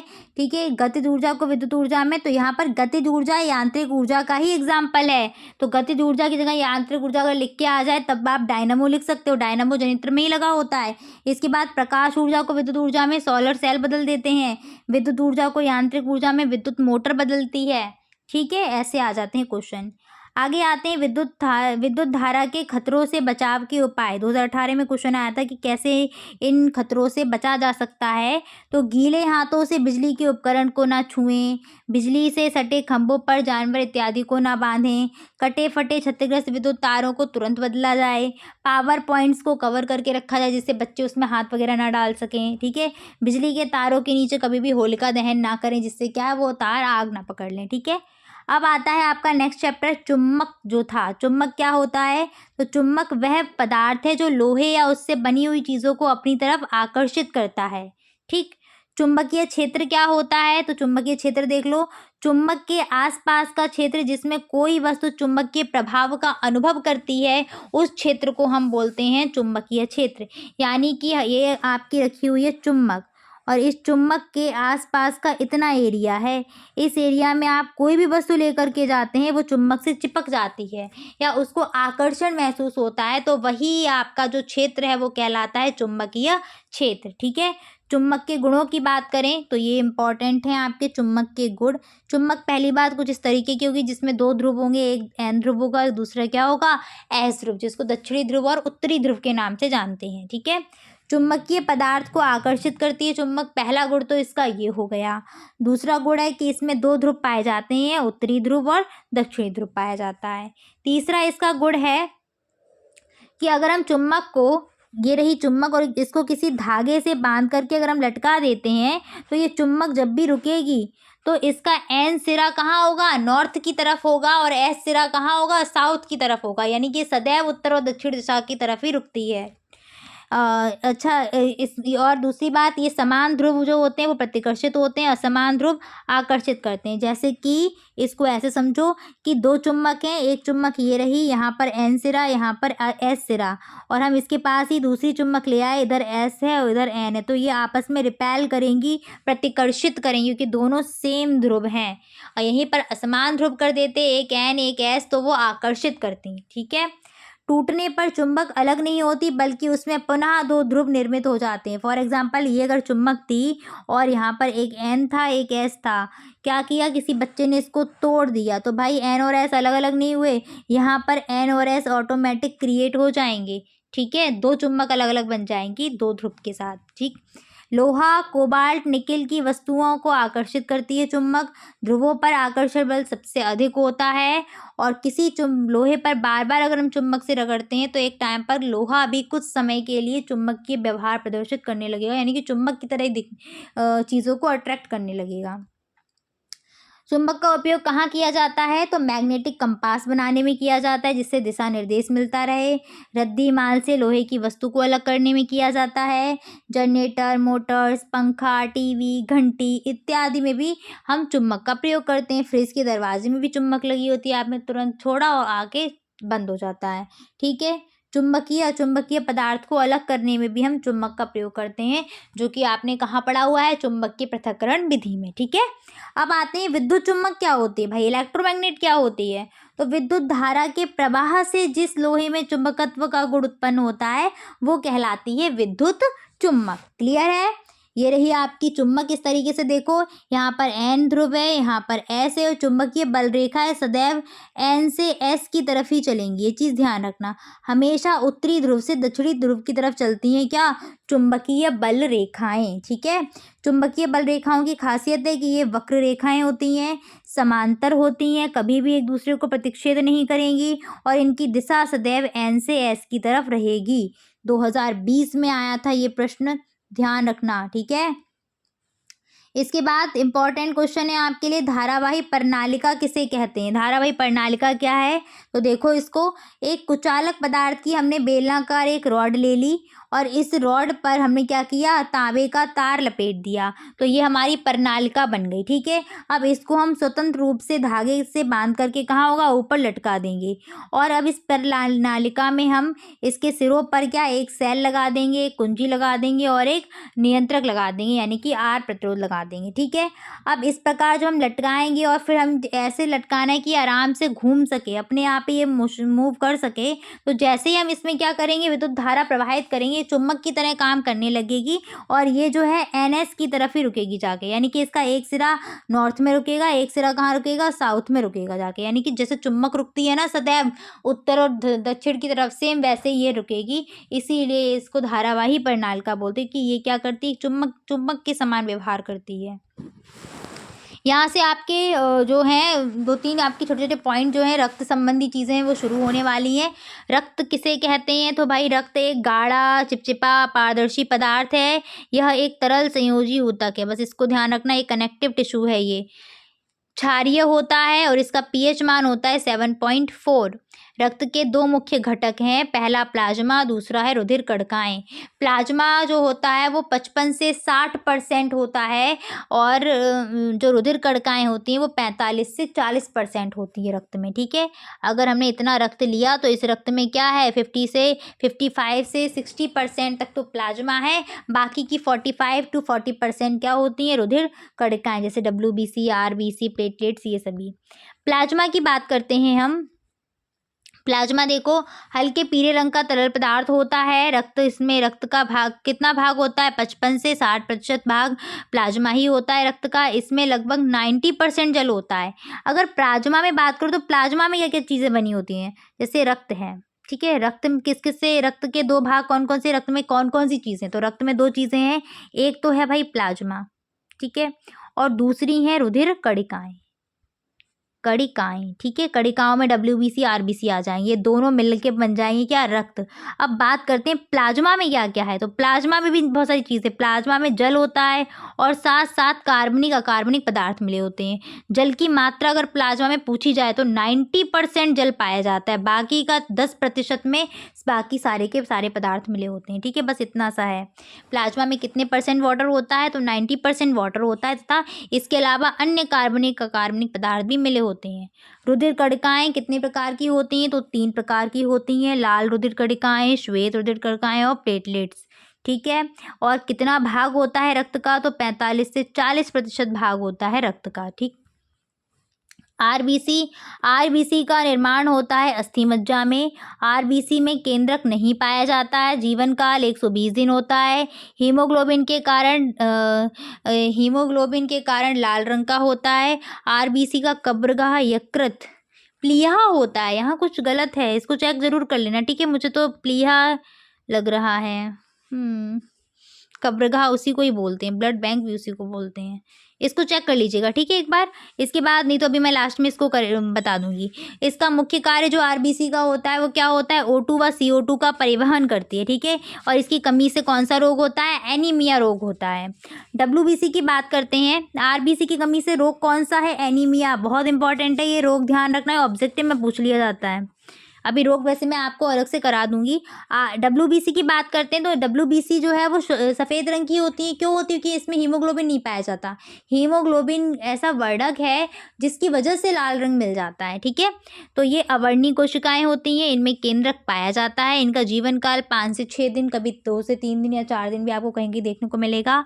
और इनमें हीमोग्लोबिन नहीं पाया जाता, इसीलिए सफ़ेद रंग की होती हैं। ये एंटीबॉडीज़ का निर्माण करती हैं। किसका निर्माण करती हैं, ये एंटीबॉडीज़ का निर्माण करती हैं। और इनका मुख्य कार्य है प्रतिरक्षा प्रदान करना, यानी कि हमें ये प्रोटेक्शन देती हैं, ठीक है। प्रतिरक्षा हमारे अंदर वो करेंगी। प्लेटलेट्स क्या हैं, तो प्लेटलेट्स का जो निर्माण है वो अस्थि मज्जा में होता है। जीवन काल 7 से 10 दिन होगा। और इनका मुख्य कार्य क्या है, रुधिर का थक्का बनाना। सबके कार्य याद रखना। आरबीसी का कार्य क्या होता है, आरबीसी का काम मुख्य होता है कि O2 और CO2 का परिवहन करे। WBC का मुख्य कार्य है प्रतिरक्षा प्रदान करे। और प्लेटलेट्स का मुख्य कार्य है रक्त का थक्का बनाना, ठीक है। रक्त के कार्य क्या क्या हैं, तो रक्त जो है वो बॉडी में परिवहन का काम करता है। बॉडी में जितनी भी चीज़ें ट्रांसफ़र होती हैं वो रक्त के माध्यम से ही होती हैं। तो पहला काम आ जाएगा, O2 व CO2 का परिवहन करता है, पोषक तत्वों का परिवहन करता है, उत्सर्जी पदार्थों का परिवहन करता है, ठीक है। रोगों से बचाव करेगा, शरीर का ताप नियंत्रण करेगा और रुधिर का थक्का जमाने का काम भी करेगा। तो ये सब रुधिर के ही कार्य रहेंगे, इनको ध्यान कर ले, पढ़ लेना अच्छे से। अब आते हैं प्रोटीन। कुछ आपके 2 प्रोटीन इंपॉर्टेंट है जो रक्त को जमाने और ना जमाने दोनों का काम करते हैं, ठीक है। पहला प्रोटीन है फाइब्रिनोजेन। फाइब्रिनोजेन जो प्रोटीन होता है वो यकृत से ही निकलता है, यकृत में ही बनता है, मतलब यकृत इसको प्रोड्यूस करता है। और ये जो प्रोटीन है ये रक्त का थक्का बनाने में मदद करेगा, ठीक है। और हिपेरिन जो प्रोटीन होता है ये भी प्रोटीन जो है वो यकृत से ही उत्पादित होता है, लेकिन ये रक्त को जमने से रोकता है। अब आपकी बॉडी के अंदर जो रक्त बह रहा है वो कैसा है, वो जमा हुआ तो नहीं है भाई, वो तो बह रहा है। अगर जम जाएगा तो फिर तो काम खत्म है। तो वो जो शरीर के अंदर का रक्त है वो नहीं जम रहा है, किसके कारण, हिपेरिन प्रोटीन के कारण, ठीक है। अब आते हैं रक्त वर्ग पर। रक्त वर्ग यानी कि ब्लड ग्रुप। तो ब्लड ग्रुप जो है आपका कौन कौन से हैं, तो 4 आपके ब्लड ग्रुप होते हैं। पहला A, दूसरा B, तीसरा AB और चौथा O ब्लड ग्रुप। रक्त वर्ग की खोज किसने करी थी, तो इसकी खोज करी थी लैंडस्टीनर ने, ठीक है। रक्त वर्ग कौन कौन से हैं, बस यही क्वेश्चन पूछा जाता है। तो आप सीधे लिखिएगा, रक्त वर्ग 4 प्रकार के होते हैं, A, AB, B और O, ठीक है। ब्लड बैंक क्या होती है, तो ब्लड बैंक एक ऐसा स्थान है जहाँ पर विभिन्न प्रकार के विभिन्न वर्गों के जो ब्लड होते हैं उनको सुरक्षित करके और संग्रहित करके रखा जाता है, इसी को ब्लड बैंक कहते हैं। जब किसी व्यक्ति को ज़रूरत पड़ती है रक्त की, तो उसके वर्ग का, यानी कि जिस वर्ग का उसका रक्त है ओ ग्रुप का है या ए ग्रुप का है, तो कमी अगर पड़ रही है तो ब्लड बैंक से हमें रक्त मिल जाता है उस व्यक्ति के लिए, ठीक है। रक्त का आदान प्रदान, तो किसी मनुष्य का रक्त किसी अन्य मनुष्य के परिसंचरण तंत्र में स्थानांतरित करने को ही रक्ताधान या रक्त का आदान प्रदान कहते हैं। जैसे मान लीजिए किसी के चोट लग गई और रक्त का स्राव बहुत ज़्यादा हो गया, तो उसको क्या है, ऊपर से हमें रक्त देना पड़ेगा, बोतल चढ़ती है ना ब्लड की, तो वो रक्त कहाँ, किसी अन्य व्यक्ति का ही रक्त होगा। तो जब किसी दूसरे व्यक्ति का रक्त किसी दूसरे व्यक्ति में चढ़ा दिया जाता है, उसको दे दिया जाता है, तो वही कहलाता है रक्ताधान, ठीक है। ये कब करते हैं हम, जब रक्त की कमी हो जाती है, ठीक है। रक्त देने वाले को दाता कहते हैं और लेने वाले को ग्राही कहते हैं। और सेम, अब देखो कैसे चढ़ेगा रक्त, ठीक है। ये भी ध्यान रखना कि कौन से ब्लड ग्रुप वाला किस ब्लड ग्रुप को दे सकता है। तो ये सब मैंने दाता लिखे हुए हैं, यानी कि ए वाला किस किस को अपना ब्लड जो है वो डोनेट कर पाएगा। तो रक्त वर्ग ए वाला केवल ए को और ए बी को डोनेट कर सकता है। रक्त वर्ग बी वाला जो है वो बी और ए बी को डोनेट करेगा। रक्त वर्ग ए बी वाला केवल और केवल ए बी को ही डोनेट कर सकता है, बाकी किसी को भी नहीं दे सकता। और ओ जो जिनका ब्लड ग्रुप होता है वो सभी को डोनेट कर सकते हैं। इसीलिए यहाँ से बस एक चीज़ ध्यान रखना कि जो ओ ब्लड ग्रुप है वो सर्वदाता है और ए बी ब्लड ग्रुप क्या है, सर्वग्राही है, ठीक है। अब आते हैं ब्लड प्रेशर या फिर रक्त दाब क्या होता है। तो रक्त जो है वो बंद वाहिनियों में या रक्त वाहिनियों में बह रहा है। जो वाहिनियाँ क्या है, हमारी शिरा व धमनियाँ कहलाती हैं। तो जब रक्त बहता है तो उस समय ये वाहिनियों पर कुछ ना कुछ दबाव डालता है, कुछ ना कुछ प्रेशर डालता है, बस वही दबाव कहलाता है रक्त दाब, ठीक है। रक्त बह रहा है किसमें, शिरा और धमनी में। जब वो बहेगा तो सीधी सी बात है, उनकी जो दीवारें रहेंगी, जैसे ये नली सी है, इसमें रक्त अगर बहेगा तो इसकी दीवार पर कहीं ना कहीं दाब डालेगा, वही दाब होता है रक्त दाब, ठीक। हृदय प्रकुंचन के समय दाब अधिक होगा, शिथिलन के समय दाब कम होता है। रक्त दाब मापने का यंत्र क्या है, तो सिस्मोग्राफ है आपका।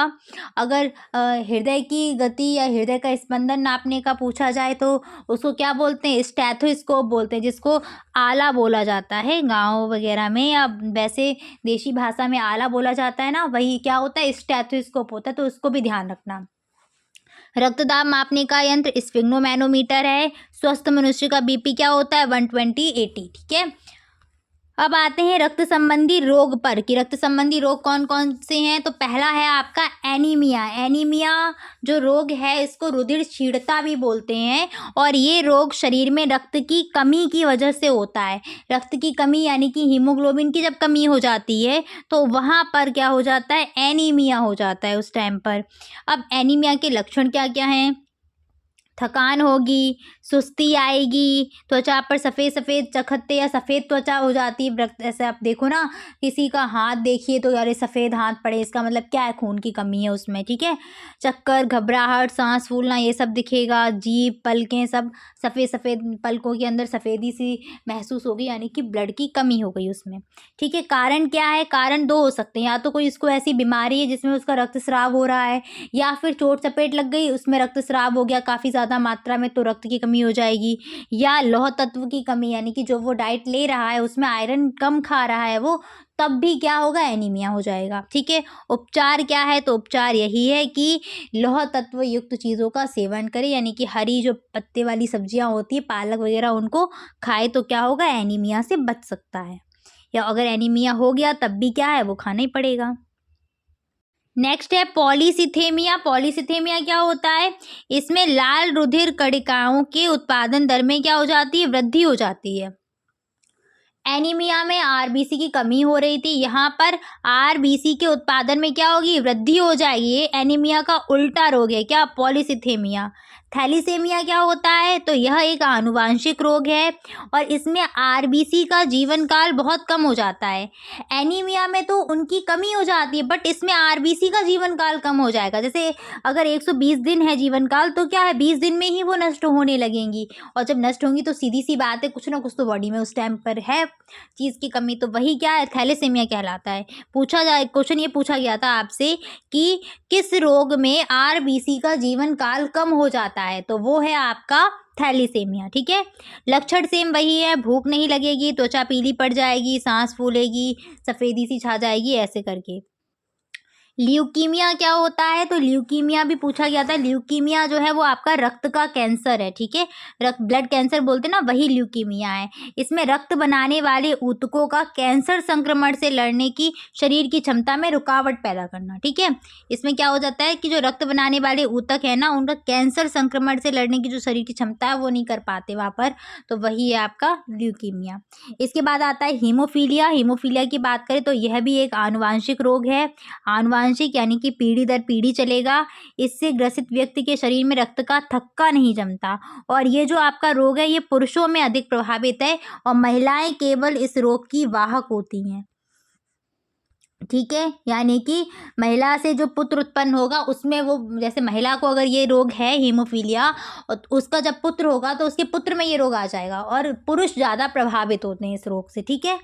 आगे आते हैं एड्स। एड्स बहुत इंपॉर्टेंट है आपका, फुल फॉर्म बहुत पूछी जाती है इसकी। फुल फॉर्म क्या है? इसकी फुल फॉर्म है एक्वायर्ड इम्यूनो डिफिशियंसी सिंड्रोम।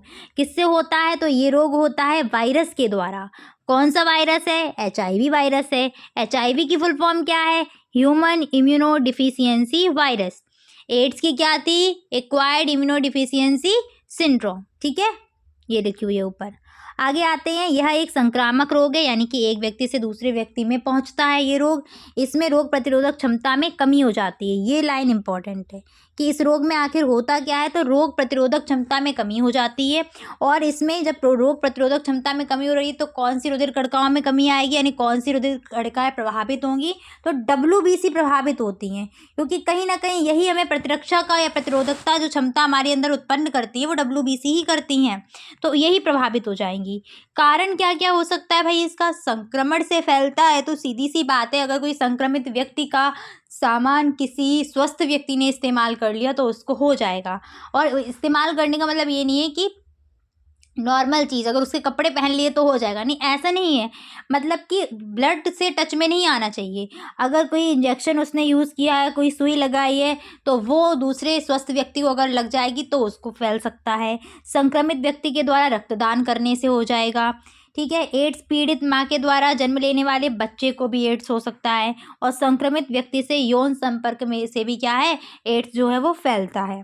लक्षण क्या है? सेम वही हैं, थकान, तनाव, स्किन पर रैशेस, ज्वर, वजन में कमी। सच बताऊं, अगर बीमारियां आ रही हैं और आपको लक्षण नहीं आ रहे हैं, ठीक है, तो जो भी लक्षण ध्यान आ रहे हैं सारे के सारे लिख देना, सही बताऊँ तो, ठीक है। कोई वहाँ नहीं देखता है, इतना डीप में कुछ नहीं जाते हैं, ठीक है। नॉर्मल है, थकान सभी में आती है, मतलब मोस्टली बीमारी में थकान, सुस्ती सब में आ जाती है, ठीक है। वीकनेस फील होगी, ये सारी चीज़ें, हल्का सा फीवर लगने लगेगा, ये सारी चीज़, ठीक है। एड्स का पता लगाने के लिए कौन सा परीक्षण किया जाता है? तो एलिसा परीक्षण किया जाता है। यही मुझे एक क्वेश्चन याद आ रहा है, वो जो चालक वाला था ना, चालक वाली उसकी क्या कहते हैं आपका, लाइटनिंग का खोज किसने किया था? तो बेंजामिन फ्रैंकलिन है, वो याद रखना, ठीक है, बेंजामिन फ्रैंकलिन। अब आते हैं हेपेटाइटिस पर। हेपेटाइटिस बी क्या है? तो हेपेटाइटिस बी भी ऐसी बीमारी है किसकी? विषाणु जनित रोग है ये भी, ठीक है, संक्रामक रोग है। और इस रोग में लिवर में प्रभाव पड़ता है, यानी कि लिवर में सूजन आ जाती है, लिवर में जलन वगैरह महसूस होगी, और लिवर कभी कभी ख़राब भी हो जाता है जब ज़्यादा आपको लेट पता चले कि हाँ भाई बहुत टाइम हो गया हेपेटाइटिस बी के, तो वहाँ पर क्या है, उस कंडीशन में लिवर ख़राब भी हो सकता है। बट अगर स्टार्टिंग में पता चल जाएगा तो कहीं ना कहीं इलाज इसका संभव है और आसानी से जो व्यक्ति है वो स्वस्थ हो जाते हैं। लक्षण क्या होगा? यकृत संबंधी जब रोग होता है ना कोई, तो वहाँ पर उल्टी तो आपका डेफिनेट है, ठीक है। तो उल्टी तो इसका लक्षण में लिख ही देना। पीलिया भी, पीलापन मतलब पीलिया जो हो जाती है। भूख में कमी, ठीक है, भूख कम लगेगी, खुजली वगैरह, ये सारी चीज़ें हैं। कारण क्या है? संक्रमित है भाई, तो संक्रमित व्यक्ति के रक्तदान से हो जाएगा। संक्रमित व्यक्ति द्वारा प्रयोग की गई सुई, इंजेक्शन इत्यादि के प्रयोग से भी ये रोग फैल जाता है। रोकने के उपाय क्या क्या हैं? तो साफ सफाई रखी जाए, संतुलित भोजन किया जाए, बाहर के खाने से बचा जाए, और टाइम पर टीके जरूर लगें, ठीक है। बच्चों के टीके लगते हैं ये, तो पेरेंट्स ध्यान रखें और टाइम पर बच्चे के टीके लगवाएं। चलिए आगे बढ़ते हैं। अगला क्या है? सुरक्षा व प्राथमिक उपचार। ये आपका लास्ट टॉपिक है, ठीक है। सुरक्षा व प्राथमिक उपचार। तो प्राथमिक उपचार फर्स्ट एड बहुत इंपॉर्टेंट है। कंटिन्यू 18, 19, 20, 21 में पूछा गया है कि प्राथमिक उपचार क्या होता है। तो प्राथमिक उपचार का मतलब क्या है? फर्स्ट एड, यानी कि तुरंत उसको सहायता प्रदान कर दी जाए कि कोई रोगी अगर सामने है तो उसको तुरंत एक उपचार दे दिया जाए जिससे वो अस्पताल तक या डॉक्टर के संपर्क तक आसानी से पहुंच सके। तो आपातकालीन स्थिति में जो प्रारंभिक सहायता दी जाती है उसी को प्राथमिक उपचार कहते हैं। अर्थात रोगी को डॉक्टर के आने तक या अस्पताल जाने से पहले तक तुरंत दी जाने वाली सहायता ही प्राथमिक उपचार कहलाती है। प्राथमिक उपचार के जो बॉक्स होता है ना, फर्स्ट एड जो किट होती है, उसमें क्या क्या चीज़ें होनी चाहिए, क्या क्या उपकरण होने चाहिए, वो क्वेश्चन पूछा था। तो भाई स्वच्छ रुई, चौड़ी पट्टी, कैंची, थर्मामीटर, लकड़ी की पटरियाँ, साफ कपड़ा, बर्नॉल, चिमटी, डेटॉल, ठीक है, पैड वगैरह जो नहीं ऐसे करके लकड़ी के जो खपाचे होती हैं, जिससे क्या अगर हड्डी वगैरह टूटी हुई है तो तुरंत लकड़ी वहाँ पर बांध दी जाए, बाकी डॉक्टर के पास ले जाए, डॉक्टर अपना काम करता रहेगा, ठीक है, उस टाइम पर तुरंत। क्योंकि अगर ज़्यादा हिला डुली की तो कहीं ना कहीं वो गलत प्रभाव या बुरा प्रभाव डालेगी। प्राथमिक उपचार के लिए आवश्यक बातें क्या क्या हैं? तो भाई रोगी को आवश्यकता के समय तुरंत सहायता देनी चाहिए, ठीक है। जख्मों से निकला हुआ खून तुरंत बंद करने का प्रयास करना चाहिए। रोगी को अधिक से अधिक आराम पहुंचाने को दें, कि मतलब उसको सही से लिटा दें, ठीक है। और अगर सांस नहीं आ रही है तो कृत्रिम सांस देने का प्रयोग किया जाए, ठीक है। पहले सांस वगैरह चेक किया जाए, सांस वगैरह आ रही है कि नहीं आ रही है, ठीक। अब यहाँ पर अगर सर्प ने काटा हो तो हमें कोशिश करनी है उसको सोने नहीं देना है, ऐसी चीज़ें, ठीक है। उसको अगर कहीं चोट वोट लगी है, घाव वगैरह है, तो उसको ढक दीजिए साफ कपड़े से, जिससे मक्खियाँ वगैरह ना भिनभिनाएं उस पर, ठीक। हड्डी अगर टूटी है तो हड्डी को ज़्यादा हिलाना नहीं है, ठीक है। प्राथमिक उपचारक के गुण क्या है भाई? कि जो भाई फर्स्ट एड करने जा रहा है उस व्यक्ति में क्या क्या गुण होने चाहिए? तो क्रिया में तत्परता दिखाए, भाई फटाफट से करे, ठीक है। और उसका जो स्वभाव हो वो कैसा हो? मधुर स्वभाव का होना चाहिए। सहनशीलता होनी चाहिए उसके अंदर, कि भाई ये नहीं कि रोगी वहाँ पर कह रहा है अरे बहुत दर्द हो रहा है, छोड़ो छोड़ो छोड़ो छोड़ो, और आपने क्या, अरे नहीं, थप्पड़ मार के उसका, तो फिर तो वही हो गया काम, ठीक है ना। ऐसे नहीं करना है, क्योंकि जब भी कोई आपके सामने रोगी है उसको तकलीफ उस टाइम बहुत ज़्यादा होती, तो आपको वहाँ जितना हो सके पेशेंस में रहना है। डॉक्टर अगर अपना ऐसे पेशेंस खो दें तो फिर वो अपने पेशेंट का इलाज नहीं कर पाएंगे, ठीक है ना। धैर्य रखना बहुत ज़रूरी है वहाँ पर। कुशल होना चाहिए, यानी कि उसको चीज़ें आनी भी चाहिए करनी, ऐसा नहीं कि आता आता कुछ नहीं है, पट्टी करने चल दी है, ठीक है। और तत्कालीन निदान, यानी कि तुरंत तो आपको सहायता देनी, कि बैठे हैं, खून बह रहा है, अरे नहीं मैं खून नहीं देख सकता, तो ये सब चीज़ें नहीं होनी चाहिए, वरना उतने में तो नुकसान हो जाएगा व्यक्ति का।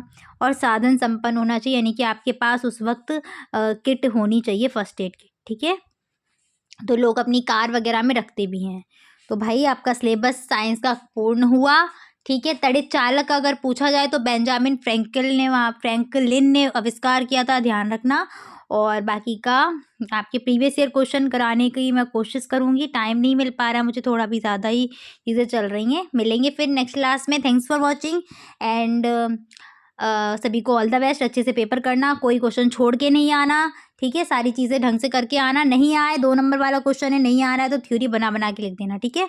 चलो, और क्लास को अपने दोस्तों से शेयर कर दीजिएगा। Thanks for watching and please like, share and subscribe my channel. Bye, take care.